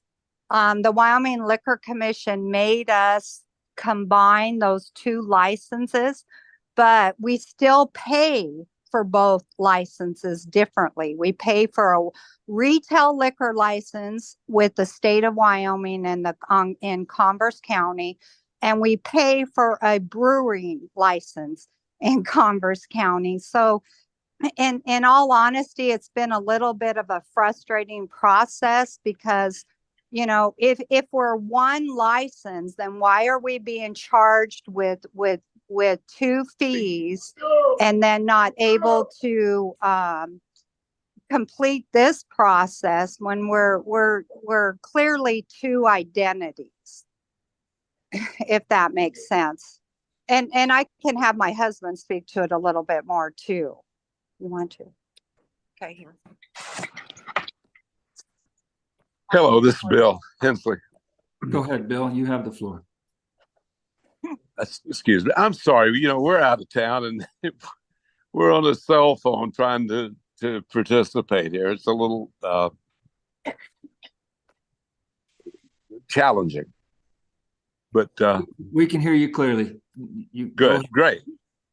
And so, you know, I agree this thing is a mess. And when the Liquor Commission came to us with this plan, I strenuously objected to it, but they insisted. I said, well, how can you make this partner in Cowboy State be liable for sales taxes for 4 Aces when he has no participation in 4 Aces? And they said, well, this is the only way we can get around the tied house laws from the 1930s. And so, you know, I don't know what the solution is here, but when I asked them how to address it, they said, well, just keep 2 separate books. And, you know, that seems like an incomplete solution, but that's what we're doing. So we pay federal taxes separately. We pay, but the sales tax for some goofy reason is combined. Thank you. Just a quick question, Mr. Hensley. Sure. So, and I've not been to your establishment. This is President Broussard. Sure. So as I'm envisioning it, maybe Nick can help me. A person can walk in the front door of the same building and then go play the skills games and then walk back and do packaged liquor without entering different buildings, different rooms. No, there's actually separate entrances. So the package store has an entrance, and there's an adjoining room where the skill games are within that area. And then there's a separate entrance into the bar. And then our idea was to put skill games in that portion of the building, as well as the ones in the room adjoining the package store. So the existing skill games are accessible by both businesses at the moment, Nick? That is correct. Yeah, they're kind of in like, I'd call it maybe a breezeway in between the two. You just walk through an opening and it free flows between the two. Okay. That could easily be changed. and no, the package store is one room with definite partition walls. And then there's an opening that goes into the bar room. Thank you. Okay, do we have questions or concerns to Mr. Hensley from the commission? Mr. Commissioner Bowl, go ahead. You have the floor. Mr. Hensley? Yes. Thank you for coming today. So when I read the rule, it talks about each entity having their own retail space. So does the bar have, I mean, what is the retail space for Four Aces in your estimation? Well, in the way that they instructed us to separate the P&Ls for these businesses. This is from the Liquor Commission. The Four Aces operates the retail liquor store. Okay. Cowboy State operates the what we call the tasting room. But there are obviously other products there besides our own. But that's allowed under the rules the way I understand. So where are the skill machines located? Are they located In the package store, Four Aces area. Okay, they're located in Four Aces. Correct. And you want a permit to locate some skill-based machines in the bar, is that correct? That is correct. They would be as far away from the existing games as you can get and still be in the same building. Just to give you an idea of how Okay. it's Now, laid out. Mrs. Hensley's trying to tell me something. I couldn't hear her. Oh, what did you say? It's in, so the package store is that separate room, but when you go into the bar area, that is actually where the brewery is. And we have a game room on the complete opposite part of the building, which is the brewery, still included in the brewery. And that's where we would be putting the games. And it has a back door to that area, another entryway that you can get in and out of. Okay. Thank you. Okay, do we have other questions or comments for the Hensleys? President Broussard? Yes, go ahead. Is it okay if I ask a question? Of course. Just so I'm just so I'm clear. Yeah. Mr. Hensley, in the questionnaire that we had sent out, it was indicated that the games for Cowboy State Brewing would be located in the tap room. What exactly do you classify as the tap room? It's basically the east half of the building. So that's not where the physical taps are located in the wall? No, that's a holdover from that was previous to our remodel. We don't even use those now. I mean, the Cowboy State taps that are on the wall just to the west of where the games are to be located, that's not considered the tap room? It is not. That would be the bar. Right. Prior to Cowboy State, the bar was located in that room. And those taps have been on the wall since, 1996. We are, we just finished a renovation, and the last phase is the relocation of the taps into the east room. And so we're currently waiting on some equipment. So the taps that you're referring to will not be used in the future at all. Okay.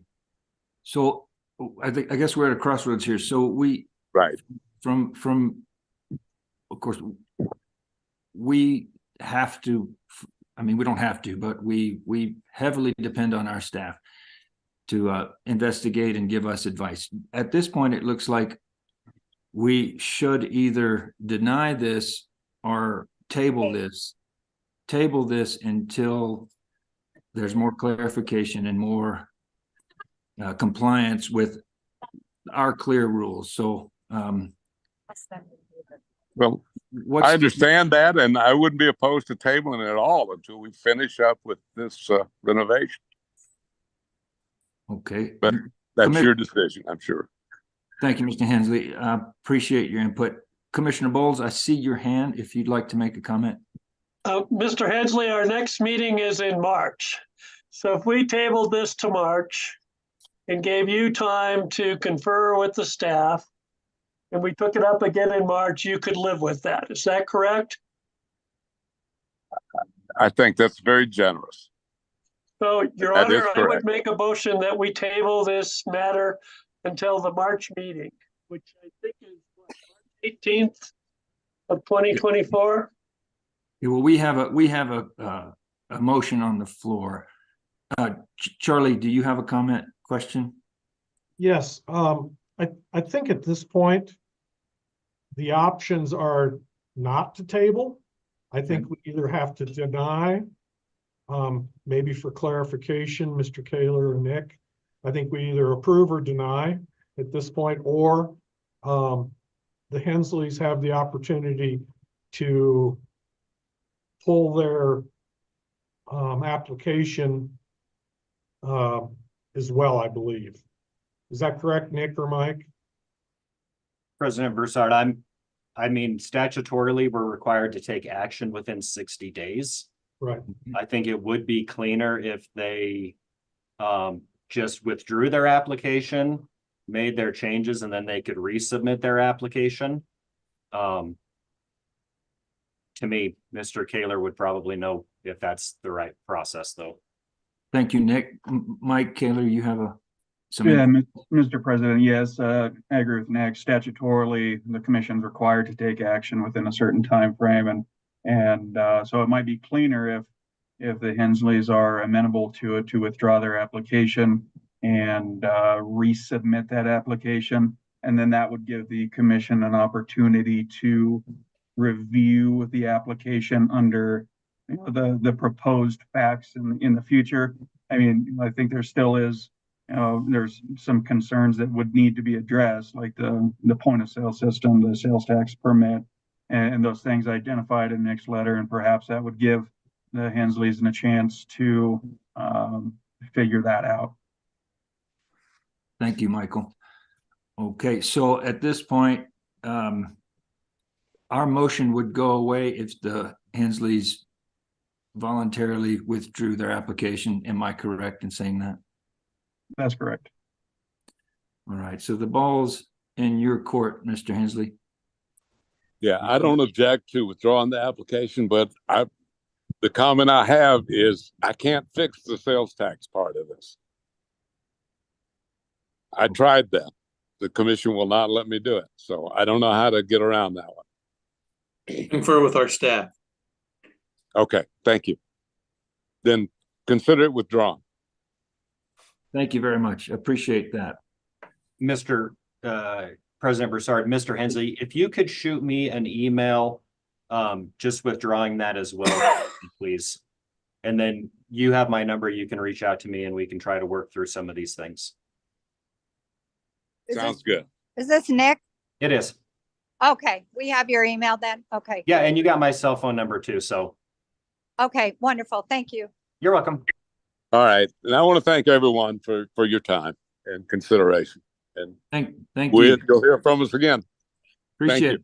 Looking forward to it. Thank you. Okay, so do we need to wait for the email to arrive or can we move on? We can move on, Mr. President. We can move on. Okay, thank you. Okay, so we will circle back around to that next meeting.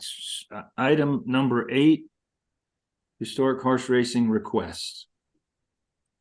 President Broussard, item number 8A is a request received from AGS for a software update. The request is for 2 new game themes and their associated math models. The game themes are Rake and Bacon Sahara and Rake and Bacon Odyssey. In your packet, you'll see the complete write-up. The request was received on November 2nd, 2023. Both math models have a commission rate between 8 and 12%. The screenshots, video, and lab reports have all been reviewed, and an independent laboratory has found that the AGS HHR software is compliant with the requirements set forth in Wyoming Gaming Commission rules and state statute for parimutuel wagering. And the staff would recommend approval of, let me back up, these themes operate on the Exacta platform, a pre-existing approved platform. And the staff would recommend approval of these two themes. Okay, thank you. At this point, we will entertain a motion to approve the AGS software updates.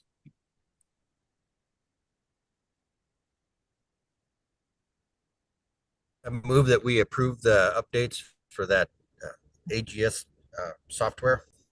Thank you, Roger. Welcome back, Roger. And seconded Came by- back just to hear Nick read these. Okay, good. Thank you, Commissioner Francisco, who has seconded. Okay, do we have any questions or comments for Nick or any other comments in general? Not seeing hands or hearing any, we will call the vote. All in favor of approving the AGS software, denote that by saying aye. Aye. Aye. Aye. If there's anyone opposed, please say no. Thank you. Okay. Item 8, complete. Item 9A. President Broussard, item 9A is a request received from Wyoming Downs seeking to deploy 2 new Light and Wonder game themes and their associated math models. The Light and Wonder themes operate on the Ainsworth backend system. The themes are Invaders from Planet Moolah and Double Money Link Rainforest Treasures. These themes operate on commission rates between 2 and 14%. I have reviewed the complete submission, including the screenshots, a video of gameplay, the lab reports, math model spec sheets. There was no areas of concern noted.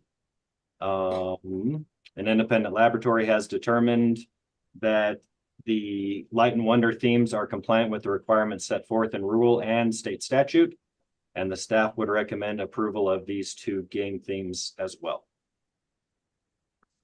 Thank you, Nick. And we're going to do these independently. So we'll start with a motion for Light and Wonder software. Anybody would like to make a motion? I so move. Thank you, Commissioner Kerr. Do we have a second?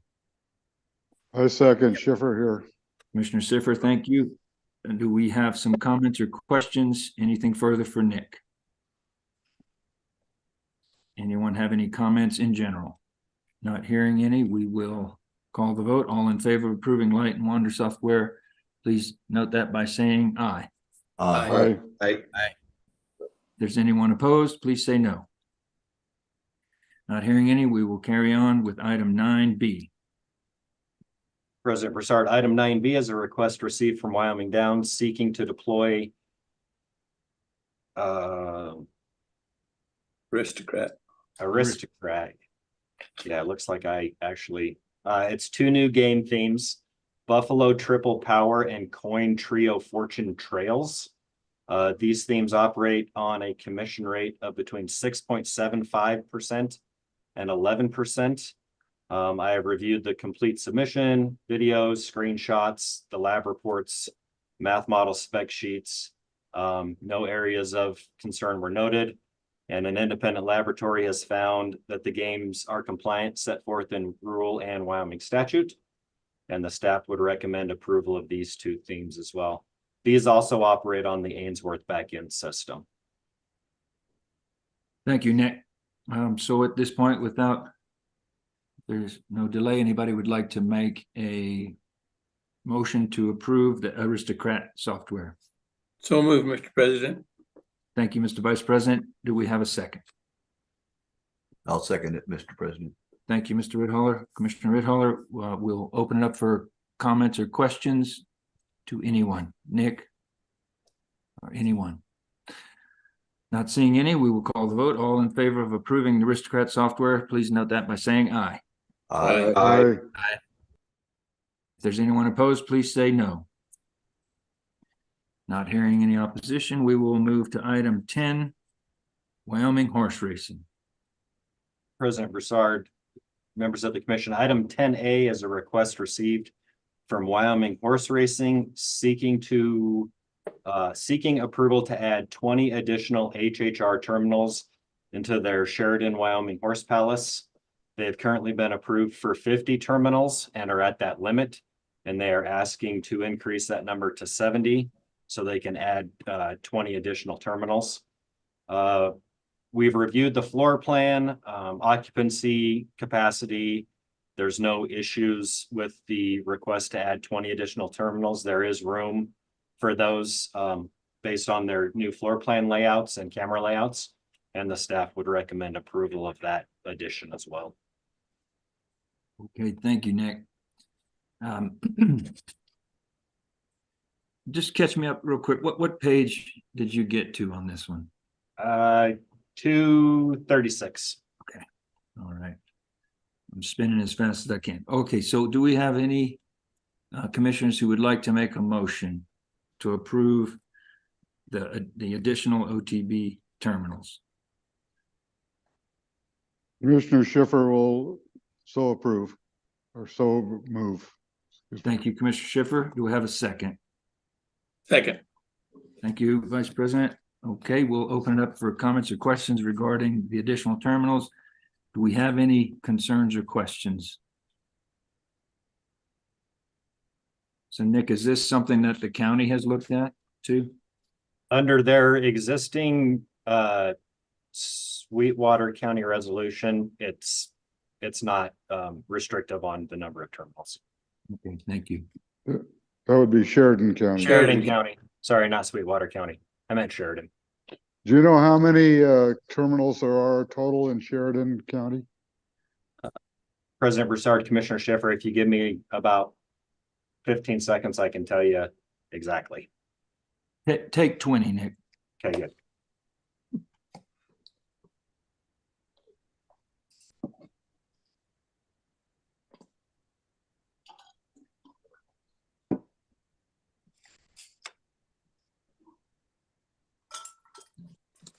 I might need more than 20. Okay, I was clicking on the wrong one. Take 24. You have Commissioner Schiffer, you asked for Sheridan County, correct? Yes, sir. And if you've got the operational versus the approved number. So currently there's 155 operational terminals in Sheridan County. So this would take that number to 175. And then the total approved terminals for Sheridan County is 180. Thank you. All right, good job, Nick. Okay, any further questions regarding the additional terminals? Not seeing any or hearing any, we will call the vote. All in favor of approving the additional terminals, state that by saying aye. Aye. Aye. If there's anyone opposed, please say no. Not hearing opposition, we will move on to item 10B, Light and President Wonder. Broussard, who seconded that motion? I did. Yeah, Vice President Cura. Okay. I mean, Cavella. Sorry about that. Somebody got promoted.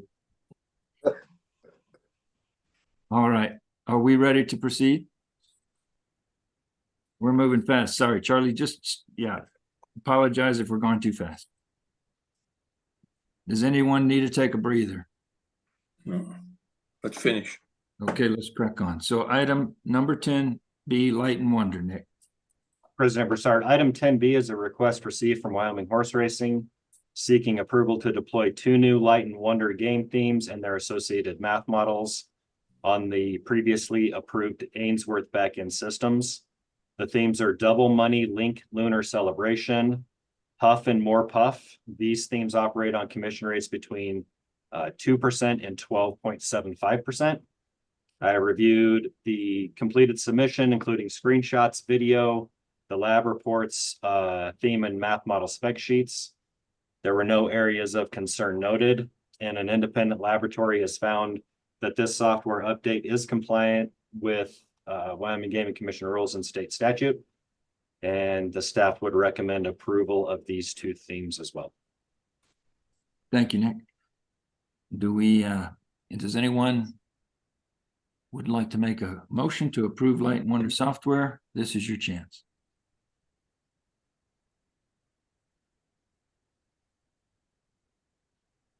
This is Commissioner Schiffer, so moved. Thank you, Commissioner Schiffer. I'll second. Thank you, Commissioner Wildcat. So at the moment, we'll open it up for comments or questions regarding Light and Wonder software. Any questions for Nick? Any comments in general? Not seeing any. I'm going to assume we don't see any, Nick. We'll move on to the vote. All in favor of approving Light and Wonder, please note that by saying aye. Aye. Aye. If you're opposed, please say no. So not hearing any, we will happily move on to item 11, 307 horse racing. President Broussard, item number 11A is a request for a new location in Albany County, located at 867 North 3rd in Laramie.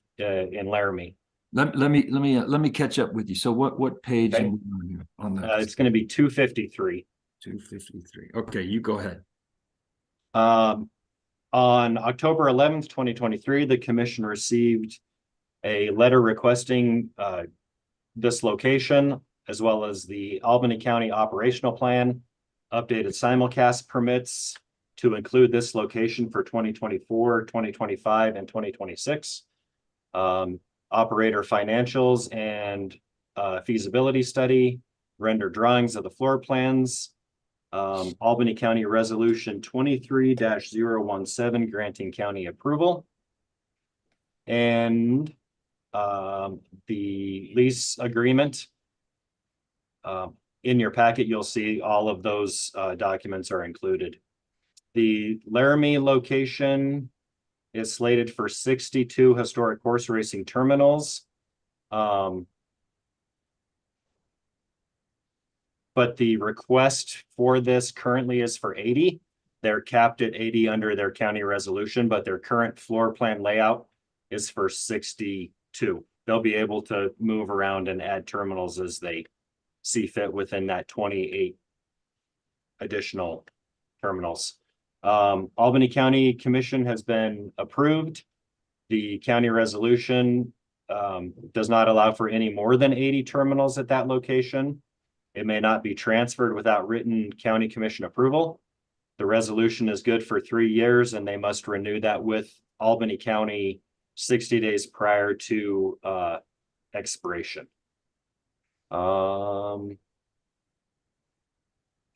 We have done an initial walkthrough. There was no areas of concern noted for that. All of the required documentation was received in good order, and it is similar to those that have been previously approved, and the staff would recommend approval of the 307's Albany County location. Thank you. Okay. So now, if anyone would like to make a motion to approve the new OTB in Laramie, Wyoming, 307's horse racing's Laramie, Wyoming location, please go ahead.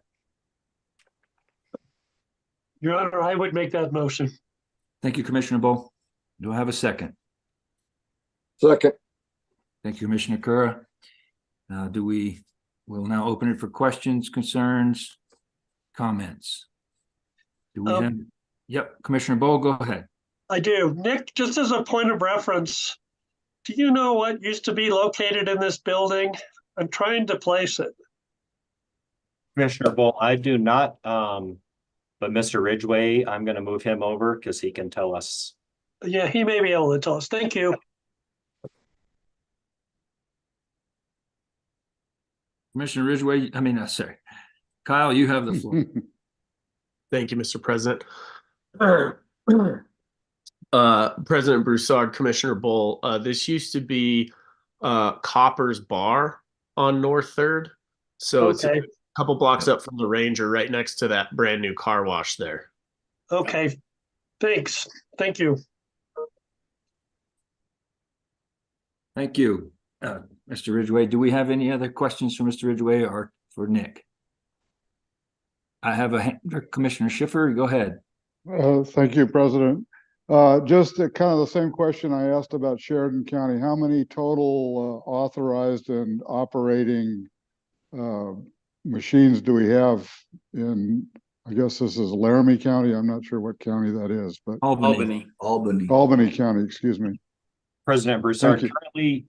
currently, there's 33 approved terminals in Albany County and 32 terminals on the floor in all of Albany County. Thank you. Thank you. Okay, any more questions or concerns or comments? I see Kyle, you have your hand up. Do you want to make a comment? Yes, commissioners, I just want to let you know too, related to this location, this one probably isn't going to be open until early summer. We're going to, assuming we get approval, we would be engaging in some pretty substantial construction remodeling to the location. It is a, kind of an old dive bar that's been lipsticked over time. So we'll be doing a number of things to it before we open it, where it'll look like a lot of our other operations around the state where it's first class, but we may not be open until, June or July with the construction time period. Thank you. Any questions or concerns before we call the vote? Not seeing any, we will call the vote. All in favor of approving the new location, state that by saying aye. Aye. If there's anyone opposed, please say no. All right. I don't see any opposition. We will go item 11B, or Bravo, Torrington. President Broussard, letter B, this in your packet, these two are together, Albany and Goshen County, in the same report. They were received at the same time. Okay. So on October 11th, 2023, we received the letter requesting this location, as well as the Goshen County operational plan, updated simulcast permits to include this location for 24, 25, and 26. 307's financial and feasibility study, render drawings, Goshen County Resolution 2023-6, granting the county approval, as well as the lease agreement with the building owner. Goshen County Resolution 2023-06, authorized 307 horse racing to conduct parimutuel wagering. Parimutuel wagering and historic horse racing and simulcast events at 6431 Road 49 in Torrington. The resolution is good for 5 years. It must be renewed 60 days prior to expiration of resolution. This resolution limits the max number of HHR terminals to 70 without county commission approval. In the request to the commission, they are requesting 70 terminals. It looks like originally they are going to have, I want to say, 54 on the floor. We did an initial walkthrough of this location as well and didn't notice or see any signs of concerns. And the staff would recommend approval of this location as well. Thank you, Nick. Okay, so at this point, we'll entertain a motion to approve the new OTB in Goshen County, Torrington. My assumption is, Vice President, you can correct me, is this the first OTB in Goshen? Yes, it is. These guys went through quite a process. They were at the county over a year, getting that process done before they ever came here. So, yeah. Thank you. Anyone like to make a motion? So moved. Thank you, Commissioner Bowl. Do we have a second? I'll second that. Thank you, Commissioner Cura. You have that, Charlie? All right, so now we'll open it up for questions or comments. Anyone have a question or a comment? Not seeing or hearing any, we will call the vote. All in favor of approving the new location in Torrington, Wyoming, please note that by saying aye. Aye. If there's anyone opposed, please say no. Not hearing any, we will then move on to item 11, Charlie, vendor requests. President Broussard, 11 Charlie is a request received on October 18th, 2023 from 307 Horse Racing. 307 Horse Racing is sponsoring a new vendor of historic horse racing games.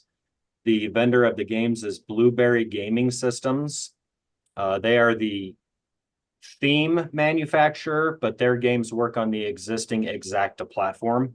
So all of the handicapping information, the way that you make your selections, the display of those is the same as any other Exacta-based theme. We received the videos and photos of the gameplay as well as the spec sheets. We have reviewed the lab reports from BMM Labs. We did not notice any areas of concern with that. These operate on commission rates between, sorry, 5 and 13%. And the staff would recommend conditional approval of this one, barring they become licensed as a vendor for HHR in Wyoming. And that is Blueberry Games have not gotten a license yet? Correct. Once Okay. approved, they would go with licensing and get approved as a manufacturer of terminals for Wyoming. Okay. So would anyone like to make a motion with those requirements? So moved. Thank you, Commissioner Cavella. Do we have a second? I'll second that, President Broussard. Thank you, Commissioner Ritholder. Any comments or questions for Nick? So, Your Honor, the motion is conditioned upon what? Go ahead, Nick. President Broussard, so upon approval, they would need to become licensed as a manufacturer of terminals in Wyoming. Thank you. Nick, is that parallel then? Are they, that's pending? Are they already, did they have their application in for that?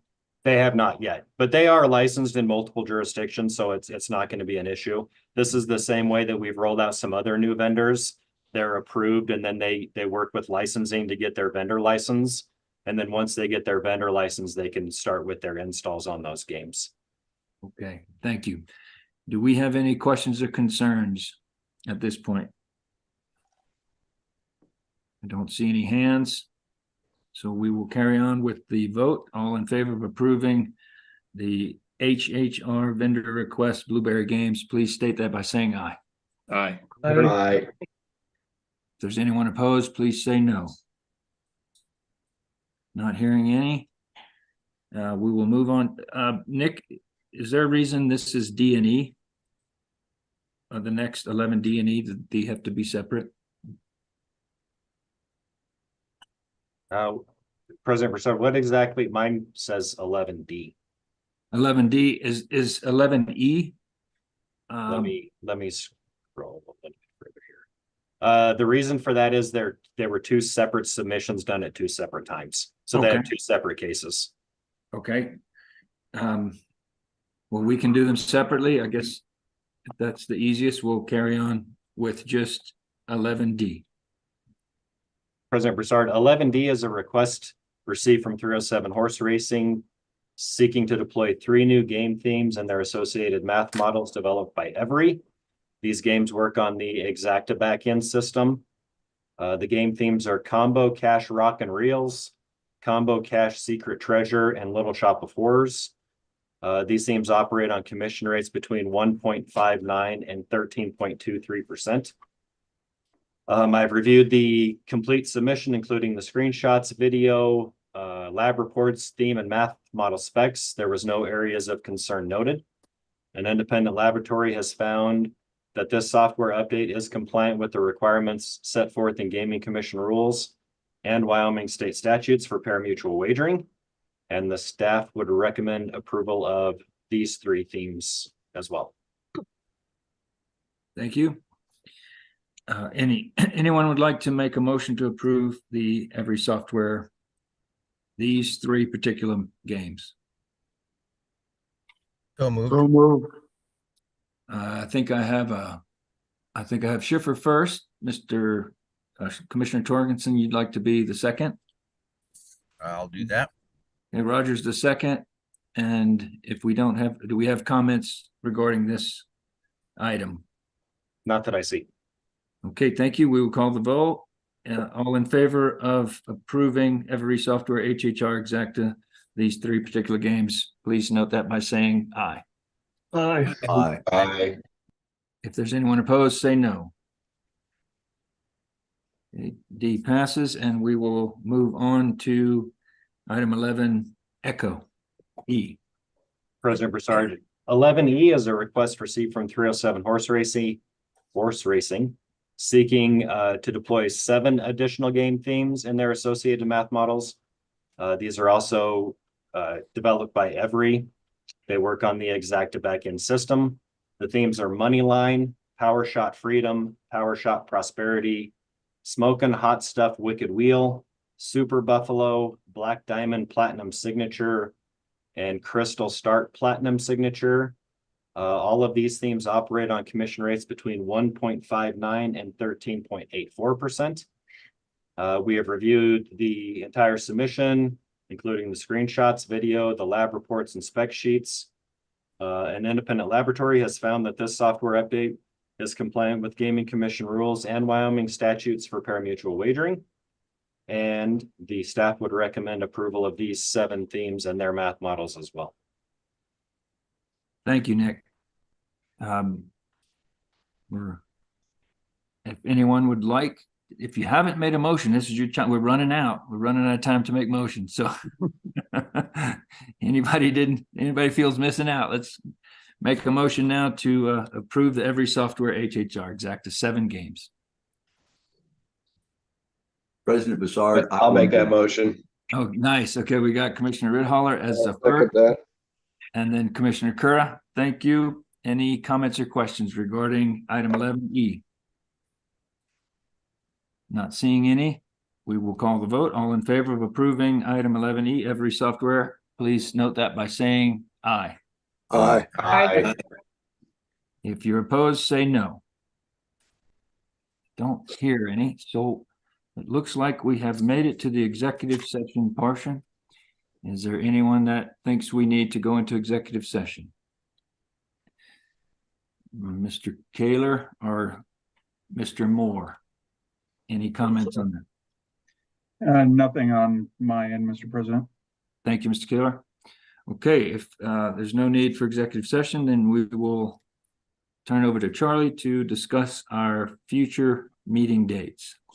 Yes, thank you, President Broussard. Our next meeting date is set for March 13th. That's here in Casper, Wyoming. It's also being offered via Zoom. Then the remainder of the year lays out May 9th is an in-person meeting, again, here in Casper, July 11th, an in-person meeting. And all these are offered via Zoom. And then September 12th, and then our annual fall meeting will be a 2-day meeting like we did this last year here in Casper, the 13th and 14th. Just kind of an update for you all as well. Tomorrow I have the Joint Appropriations Committee. I'd already mentioned it earlier, but I think that was about 4 hours ago, so maybe I forgot. So we'll be testifying. Mr. President Broussard couldn't make the trip. That's about an 18-hour trip for him across down and back and everywhere to get there in the weather. But thank you, Vice President Cavello, for being able to make it. We're going to take off first thing in the morning. I do have another meeting prior to it, but we'll be there and submit the budget, and I'll get the letter put together for Joint Appropriations Committee. And I just want to say real quickly, thank you very much to all of you. This was going through those rules, we stayed tough. We got them done. Thank you. And I appreciate all your hard work. Thank you, Charlie. Back to you and the staff. There's a lot we covered. The only thing I see item 13B, and if you guys would indulge me, I just kind of reserved my comments till the end when we're all happy. But I'd say I went to the symposium in Arizona, and if anybody's considering it, I have the dates. I think they are the 9th, Charlie, of December. Is that correct? I believe so. I'd have to look again. Yeah, I'm searching quickly, but I think that's what I wrote down. I know it's far out, but you know, it's good to plan. But I especially the guys who are kind of new to the commission or are planning on being an officer, it's invaluable. And again, Happy New Year to everybody. And if there's no other concerns or questions, comments, discussion, we will adjourn the meeting. Oh, Commissioner Schiffer, go ahead. President Broussard just couldn't let you go that easy, you know. All right. Well, my concern is Governor Gordon's letter. You know, I think we're already way behind the gun on this thing, and we're going to have another race meeting application. We just approved 2 off tracks, and on and on and on. And I don't see this avalanche letting up at all. So I think we got to get proactive. We got to get a plan forward. We got to get it to the legislature. And, you know, you're the president, you're our leader. So I just think we got to do something about it. Thank you. Thank you. I'm open to suggestions. I know some of the letter was aimed at track safety and whatnot, and the growth of the industry. I think a lot of that, we don't grow it or shrink it, we regulate it. So I agree. If there's a letter we need to put together to send to legislators, I'm open and ready to entertain ideas. I'm not sure as commissioners we can do that. The other problem. Yeah. I mean, No, I have a personal opinion, but that's my personal opinion. President Broussard, I think what we're thinking here is the governor would like us to communicate with him on this, come up and with our liaison. I know our liaison has been involved in some of this process and work with him and the governor's policy advisor as well on this, and you know, come up with some different things, some talking points, have it up at our next meeting. Work through it, some structural deficits that we see, and good and bad and all through it. So I know that See Liaison Lebanon's on with us. Did he want to say anything in that regard? Yeah, Liaison Lebanon, if you'd like to make comments, you have the floor. My computer's frozen. Can you hear me? We can. Okay, well, you're not going to see me because my computer's frozen. You guys are all on the blue screen of death. Maybe ran out of data. There you go. There go. I go. I ought to pay my bills. I think what the governor's looking for is for guidance from you all as to the problems that you anticipate in the future. And you know, he hears my observations, but I'm just a liaison. I don't live with the problems like you all do. I think that some of the things that, and I discussed it before with you all, is a legislative strategic vision for gaming that you all are getting. Your statutes are all kind of cobbled together, and anytime somebody has an idea, they say, well, that sounds like a good idea. Let's just do that without a strategy. I'll share my personal opinion, which is that folks in Wyoming are generally unwilling to tax themselves, and that I'm afraid that gaming is going to become the minerals industry of the state of Wyoming sometime in the future. I don't know that to be the case. My 10 years of former political experience would make me think that's so. I also think that the governor's concerned about the trends that you're seeing or your staff seeing with respect to illegal activities and prosecution of illegal activities. Director Moore has been pretty specific about what he's seen with me. Probably not appropriate to discuss in an open session. But the governor's concerned about those kind of criminal activities. You all, I think, have done a marvelous job on track safety and the consideration of track safety. And then what kind of future, as your burdens increase and as the volume of money increases, what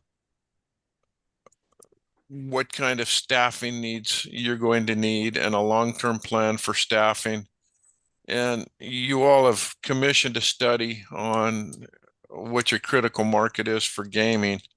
But there's a long line of people waiting to get into this business because it's very profitable. And so he's concerned about and would like information from you all about what the future of gaming should be in Wyoming. And then the last topic that he's worried about, and I touched on this earlier, was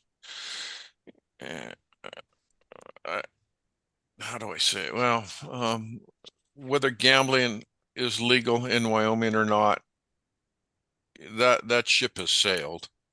It's what it looks like and what the growth is, and increased education for lawmakers and the public. This is an issue that you all live with, but I think 80 or 90% of the legislature would be surprised to learn that $1.8 billion is bet on historic horse racing, games of skill and chance, and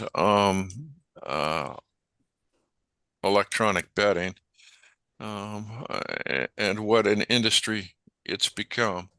And so there's a lot of thoughts about the future. I know the legislature's policymakers, but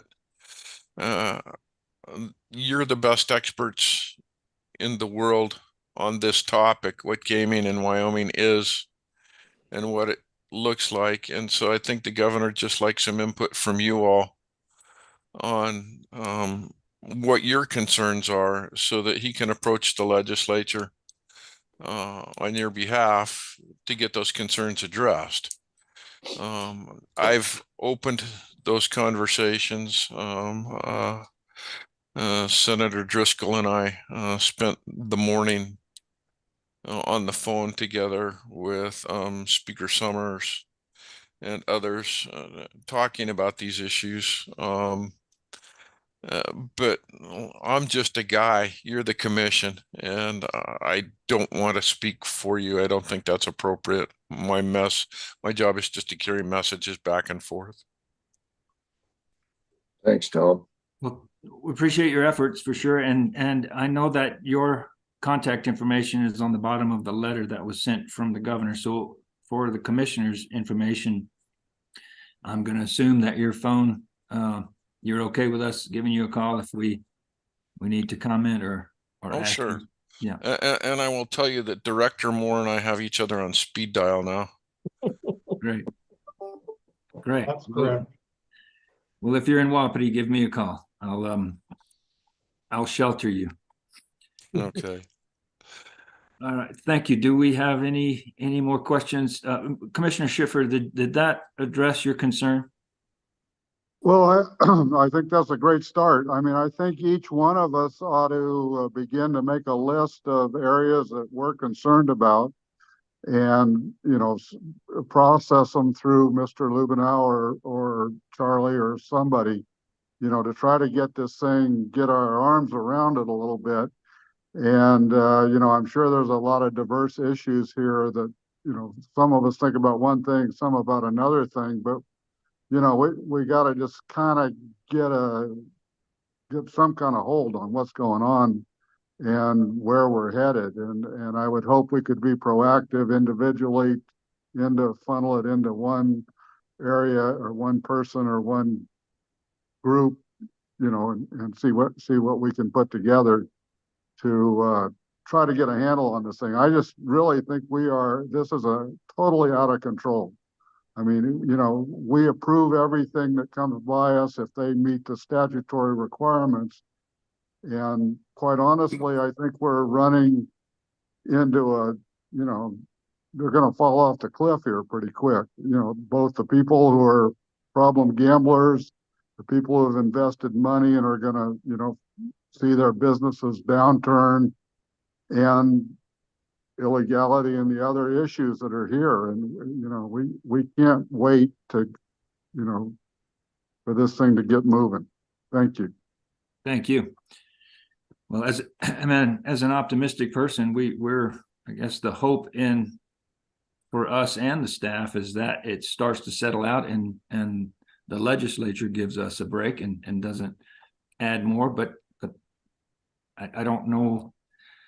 I don't know how we go about expressing that, but I do. I think Mr. Lebanon has now heard that from me. So, and I know that our legislatures know that, the ones that are close to us. So, having said that, I'll just quit talking and let Charlie say something. He's got his hand up.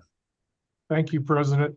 What I would suggest, and it's totally up to you, commissioners, is I would be more than willing to be the receptacle of that information.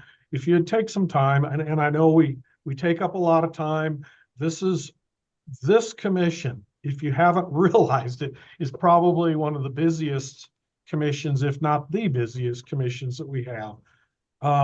So what I would ask you all to participate in the governor's request and spend some time and bullet point a lot of that information. And then I can put it together in a document, either for you to review and then move it on, or I can just take yours, put it together with all the others and forward those on to our liaison in the governor's office. That would be the first step, the immediate. Thank you. I'm looking at the governor's letter and I don't see Tom's number in I the can letter. get that for you. That's easy. I'll get, in fact, you should have had that in an email with everybody's contacts. I see Vice President Cabello's nodding his head, but we'll make sure that gets to you. And it could go directly to the liaison, or it could come to me and then I can forward it. Doesn't matter. Either way, it's all going to get there. Thank you. Okay, any I see your hand, Tom. Do you want to say something real quick? Real quick, I don't want to delay too much. My first exposure to gaming was working in Las Vegas in 1983. And the boss came screaming down the hallway and threw something down and said, "You, sir, sued Casino X, their mafia. Dismiss this lawsuit right away." And when a month later, I hopped in my car and drove back to Wyoming because the practice of law was a lot safer. You can tell by the volume of attorneys that appeared in front of you today how much money and how complex this is getting. I mean, I don't know how many attorneys you saw 2 years ago. I don't think it was on every issue. And I also think that when there's lots and lots of money, there's lots and lots of money to support legislative campaigns. And so unless somebody carves out a strategic vision pretty quickly, you all will be blinking like frogs in a hailstorm. Okay, that's very one good. of my concerns. One of my concerns going forward is that I'm excited that we have more people actually wanting to come do live horse racing, and I hope they're sincere about the live horse racing part. But within that, of course, is the OTBs and the HHR machines that come with it. In my mind, I'm set on the belief that they need to have a working track and run a full year's worth of or full season's worth of races before they're ever allowed to start opening OTBs. You don't get to have OTBs to upfront fund your racetrack. And I'm going to stand real strong on that in my beliefs of that being the right way. So I think that's something that may come down the road, and I think we may be faced with that. And Cactus and Charlie and Mike, that's not something that we have clear guidance in our current statutes, right, to prohibit, or is that something we need to talk to our legislators about and putting some guardrails on our industry? So we can regulate it as a commission by whether or not we allow it, but certainly we could use a little bit more juice from the legislature, in my mind. All right. Thank you. Roger, I see your hand up. If you'd like to make a comment, you can go ahead. I talked to Charlie for a little bit before the meeting today, Mr. President, and we talked about that very thing. And I believe it was briefly mentioned at the fall meeting, but I don't think it was anything official. But I'm in 100% agreement with Vice President Covello that we need to set some time frame, and I think a full year would not be out of the question, that they race for a full year before any off-track betting stuff comes up. I think we need to look for that commitment. I'm 100% agreement with that. Thank you. Yeah, and for the most part, the HHR machines were introduced to support horse racing, and it wasn't the other way around. So we have to be careful what we ask for. We wanted to increase horse racing, and it's happening. So you can pat yourself on the back for that. But now moving forward, we just have to have measured growth, I hope. Any other questions or comments? Don't see any. If it's okay with the commission, I will adjourn the meeting. Sounds good. Adios. Thank you, guys. Commissioners. Great job today. Thanks, guys. Cheers. Thanks, everybody. Thank you. Goodbye. Goodbye, everybody.